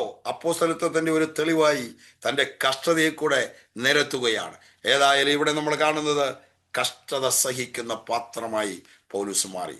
എന്നാൽ നമ്മൾ കാണുന്നത് ആ കഷ്ടത തന്നെ തളർത്തിയില്ല, ആ കഷ്ടതന്റെ ശുശ്രൂഷയെ തടഞ്ഞില്ല, ആ കഷ്ടതന്റെ പ്രാർത്ഥന ജീവിതത്തെ തടഞ്ഞില്ല, ആ കഷ്ടതന്റെ ശരീരത്തിൽ അതിഭയങ്കരമായ വേദന സാത്താന്റെ ദൂതനെ തന്നെ കുത്തുവാൻ കൊടുത്തപ്പോഴും അതിനെ അതിജീവിക്കുന്ന ദൈവകൃപ താൻ പ്രാപിച്ചുകൊണ്ട് അവസാനം പറയുന്നില്ലേ, ഞാൻ എൻ്റെ ഓട്ടം തികച്ചു, വിശ്വാസം കാത്തു, ഇനി നീതിയുടെ കിരീടം എനിക്കായി വെച്ചിരിക്കുന്നു എന്ന് പറയത്തക്കവണ്ണം ദൈവകൃപ തന്നെ കഷ്ടതയുടെ നടുവിൽ നടത്തി എന്ന് നമുക്ക് കാണാൻ കഴിയുന്നു. അടുത്ത പാത്രം 9-ാം അധ്യായത്തിന്റെ 17-ാം വാക്യം. അങ്ങനെ അനന്യാസ് ആ വീട്ടിൽ ചെന്നു അവന്റെ മേൽ കൈവച്ചു. സൗലേ സഹോദര, നീ കാഴ്ച പ്രാപിച്ച് പരിശുദ്ധാത്മ പൂർണ്ണനാകേണ്ടതിന് ആത്മനിറവിന്റെ പാത്രമായി മാറി. പരിശുദ്ധാത്മ സ്നാനം എന്ന അതിശ്രേഷ്ഠകരമായ അനുഭവം ഞാനിവിടെ നിർത്തുകയാണ്. ഒന്ന് രണ്ട് കാര്യം കൂടെ പറഞ്ഞുകൊണ്ട്, ആത്മനിറവ് ഈ പൗലോസിനെ തന്നെ നമുക്ക് കാണാൻ കഴിയുന്ന പിന്നീട് ചില പ്രത്യേക സാഹചര്യങ്ങളിൽ വീണ്ടും അവൻ ആത്മപൂർണനായി എന്ന് കാണുന്നുണ്ട്. നമ്മൾ രക്ഷിക്കപ്പെട്ടു, സ്നാനപ്പെട്ടു, ആത്മസ്നാനം പ്രാപിച്ചു, ഒക്കെ ശരിയാണ്. ഈ മരുഭൂമി യാത്രയിൽ ഈ ആത്മനിറവ് കുറഞ്ഞുകൊണ്ടിരിക്കും.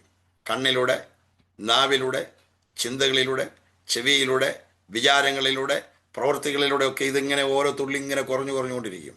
പരിശുദ്ധാത്മ വിട്ടുപോകുന്നതല്ല എൻ്റെ അർത്ഥം, നിറവ് കുറഞ്ഞുകൊണ്ടിരിക്കും. ലൂക്കോസ് 4:1 യേശു ക്രിസ്തു പരിശുദ്ധാത്മ നിറവിൽ എന്ന് നമ്മൾ കാണുന്നുണ്ട്. കുറച്ച് വാക്യങ്ങൾക്ക് ശേഷം അവൻ ആത്മനിറവോടെ മടങ്ങി വന്നു. യേശു ക്രിസ്തുവിന് മാത്രം ആത്മനിറവ് നഷ്ടപ്പെടുന്നത് നമ്മൾ കാണുന്നില്ല. കാരണം അവൻ പാപമില്ലാത്തവൻ, പാപം ചെയ്യാത്തവൻ, പാപം അറിയാത്തവൻ. എന്നാൽ നമ്മൾ പാപം കൊണ്ട് നിറഞ്ഞ ഈ ലോകത്തിൽ ജീവിക്കുമ്പോൾ പൊടിപടലങ്ങളൊക്കെ പറ്റും. ഓരോ ദിവസം പൊടിപടലങ്ങളൊക്കെ കഴുകിക്കളയണം. അപ്പോൾ മാത്രമേ ആത്മനിറവുണ്ടാകുള്ളൂ. തമാശ കാണിച്ചുകൊണ്ടും സർക്കസ് കാണിച്ചുകൊണ്ടും ആത്മനിറവുണ്ടാകുകയില്ല. ഇങ്ങനെ ഒത്തിരി സർക്കസുകളൊക്കെ സ്റ്റേജിൽ ആളുകൾ കാണിച്ചുകൊണ്ടിരിക്കുകയാണ്, ആത്മനിറവ് ശരിയായിട്ടില്ലാത്തവർ. അപ്പോൾ ആത്മനിറവ് വാസ്തവത്തിൽ ദൈവം കൊടുക്കുന്നത് പൊടിപടലങ്ങളെല്ലാം കഴുകിക്കളയുമ്പോൾ മാത്രമാണ്. പത്രോസിന്റെ കാല് കഴുകാൻ വന്നപ്പോൾ പത്രോസ് പറഞ്ഞു, കർത്താവേ, നീ എൻ്റെ കാല് കഴുകില്ല. എന്തോ ബഹുമാനമാണെന്ന് അറിയാമോ? യേശു സത്യം വെളിപ്പെടും, ഞാൻ നിന്റെ കാല് കഴുകാൻ നിനക്ക് എന്നോട് ഒരു പങ്കുമില്ല. അപ്പോൾ പുള്ളിക്കാരൻ പറഞ്ഞു, എന്നാൽ പിന്നെ എൻ്റെ കയ്യും കാലും എല്ലാം കഴുകോളാൻ പറഞ്ഞു. യേശു പറഞ്ഞു, കുളിച്ചിരിക്കുന്നവനെ കാലല്ലാതെ കഴുകേണ്ട ആവശ്യമില്ല. ഈ കാല്, കണ്ണ്, മുഖമൊക്കെ നമ്മൾ എവിടെയെങ്കിലും പോയി ചോദിച്ചാൽ ആദ്യം കാലും കഴുകും, അല്ലെങ്കിൽ മുഖം കഴുകും. കാരണം അവിടെയാണല്ലോ പൊടിപടലം കൂടുതൽ പറ്റുന്നത്. അപ്പോൾ കുളിച്ചിരിക്കുന്നവനെ, രക്ഷിക്കപ്പെട്ടിരിക്കുന്നവനെ ദിനംതോറും കഴുകപ്പെടേണ്ട ആവശ്യമുണ്ട്. അവൻ്റെ വചനത്താൽ, അവൻ്റെ രക്തത്താൽ, അവൻ്റെ ആത്മാവിനാൽ കഴുകപ്പെടണം. അങ്ങനെ കഴുകപ്പെടുന്നവനാണ് ആത്മനിറവ് കൊടുക്കുന്നത്. അങ്ങനെ ആത്മനിറവിന്റെ പാത്രങ്ങളായി നാം മാറണം. അപ്പോസ്തലനായ പൗലോസ് ആത്മനിറവിന്റെ പാത്രമായി മാറി. അടുത്ത പാത്രമായി കാണുന്ന 9-ാം അധ്യായത്തിന്റെ 19-20 വാക്യം. 9-ാം അധ്യായത്തിന്റെ 19-20. അവൻ ദമസ്കോസിലുള്ള ശിഷ്യന്മാരുടെ കൂടെ കുറെ നാൾ പാർത്തു. യേശു തന്നെ ദൈവപുത്രൻ എന്ന് പള്ളികളിൽ പ്രസംഗിച്ചു. അവൻ ഉപയോഗിക്കപ്പെടുന്ന പാത്രമായി മാറി. ആത്മശക്തി എന്തിനാണ് തരുന്നത്? ഉപയോഗിക്കപ്പെടുവാനാണ്. ആത്മനിറവ് എന്തിനാണ് തരുന്നത്? അവന് വേണ്ടി ഉപയോഗിക്കപ്പെടുവാനാണ്. 2 തീമോഥെയോസ് 2-ാം അധ്യായത്തിൽ എഴുതിയിട്ടുണ്ട്, യജമാനന് ഉപയോഗിക്കപ്പെടുവാൻ യോഗ്യമായ വിശുദ്ധ പാത്രം. നമ്മളെവിടെയെങ്കിലും പോകുമ്പോൾ പല പാത്രങ്ങൾ വെച്ചിട്ടുണ്ട്, വെള്ളവും വെച്ചിട്ടുണ്ട്, പല ഗ്ലാസ്സുകളുമുണ്ട്. ചില ഗ്ലാസ്സുകൾ ക്ലീനാണ്, ചില ഗ്ലാസ്സുകൾ പൊടിപടലമൊക്കെ പറ്റിയിരിക്കുക. നമ്മൾ വെള്ളം കുടിക്കുകയാണെങ്കിൽ അതിൽ ഏത് ഗ്ലാസ്സിലായിരിക്കും വെള്ളം കുടിക്കുന്നത്? ആ പൊടിപടലങ്ങളൊക്കെ പറ്റിയ ഗ്ലാസ് ആയിരിക്കും നമ്മൾ എടുക്കുന്നത്? ഒരിക്കലും എടുക്കത്തില്ലല്ലോ. നമ്മൾ എടുക്കുന്നത് ആ ക്ലീനായ നല്ല പാത്രം. സ്വാഭാവികമായി ആ ഗ്ലാസ് എടുത്ത് അതിനകത്ത് വെള്ളം കുടിക്കത്തുള്ളൂ. യജമാനനായ കർത്താവിന് ഉപയോഗിക്കപ്പെടണമെങ്കിൽ എല്ലാം ക്ലീൻ ആയിരിക്കണം. വിശുദ്ധ പാത്രങ്ങൾ യജമാനന് ഉപയോഗിക്കുവാൻ കൊള്ളാകുന്ന വിശുദ്ധ പാത്രങ്ങളായി തീരുവാൻ അവൻ നമ്മെക്കുറിച്ച് ആഗ്രഹിക്കുകയാണ്. അവസാനമായി ഒരു കാര്യം കൂടെ പറഞ്ഞുകൊണ്ട് ഞാൻ നിർത്തുകയാണ്. 9-ാം അധ്യായത്തിന്റെ 22-ാം വാക്യത്തിൽ ശൗലോ മേൽക്കുമേൽ ശക്തി പ്രാപിച്ചു, യേശു തന്നെ ക്രിസ്തു എന്ന് തെളിയിച്ച് ദമസ്കോസിൽ പാർക്കുന്ന യഹൂദന്മാരെ മിണ്ടാതാക്കി. ശൗലോ മേൽക്കുമേൽ ശക്തി പ്രാപിച്ചു. മഹിമയുടെ പാത്രമായി പൗലോസ് മാറി. മഹിമയുടെ പാത്രം. അവൻ കർത്താവിനൊരു മഹത്വമായി. മഹത്വത്തിന്റെ ആത്മാവ് നിങ്ങളിൽ വസിക്കുന്നു എന്ന് പത്രോസ് പറയുന്നല്ലോ. നമ്മിൽ വസിക്കുന്നത് മഹത്വത്തിന്റെ ആത്മാവാണ്. നാം മഹിമയുടെ പാത്രങ്ങളായി മാറുവാൻ കർത്താവ് നമ്മെക്കുറിച്ച് അത് ഉദ്ദേശിക്കുന്നു. ഇങ്ങനെ അനേക വിധത്തിൽ പൗലോസിനെ പാത്രങ്ങളായി നമ്മൾ കണ്ടു. ഒരു കാര്യം കൂടെ പറഞ്ഞ് ഞാൻ അവസാനിപ്പിക്കാം. യിരെമ്യാവിന്റെ പുസ്തകം 18-ാം അധ്യായത്തിൽ ഇസ്രായേലിനോട് ദൈവം പറയാണ്, നിങ്ങൾ ഇതുപോലെ എൻ്റെ കയ്യിൽ കുഴഞ്ഞ മണ്ണ് പോലെയാണ്. നിങ്ങൾ ഏതു വിധത്തിലും മെനഞ്ഞെടുക്കുവാൻ എനിക്ക് കഴിയില്ലയോ? ഈ രാവിലെ സമയം നമ്മെ തന്നെ സമ്പൂർണ്ണമായി നമ്മുടെ നല്ല കുശവനാകുന്ന കർത്താവിൻ്റെ കരങ്ങളിലേക്ക് ഏൽപ്പിക്കാം. കുഴഞ്ഞ മണ്ണ് പോലെ ഏൽപ്പിച്ചു കൊടുക്കാം. നമ്മുടെ ജീവിതത്തിൽ ദൈവം അനുവദിക്കുന്ന കഷ്ടതകള്, പ്രയാസങ്ങള്, ദുഃഖങ്ങള്, നിരാശകള്, മാനസിക വേദനകള്, ചിലപ്പോഴൊക്കെ പ്രാർത്ഥനയുടെ മറുപടിക്കായി കാത്തിരിക്കേണ്ടി വരുന്നത് ഇതിലൂടെ അവ നമ്മെ കുഴഞ്ഞ മണ്ണാക്കി തീർക്കുകയാണ്. എങ്കിലേ കുഴഞ്ഞ മണ്ണാകുകയുള്ളൂ, ഇതൊക്കെ അനുവദിക്കാതെ.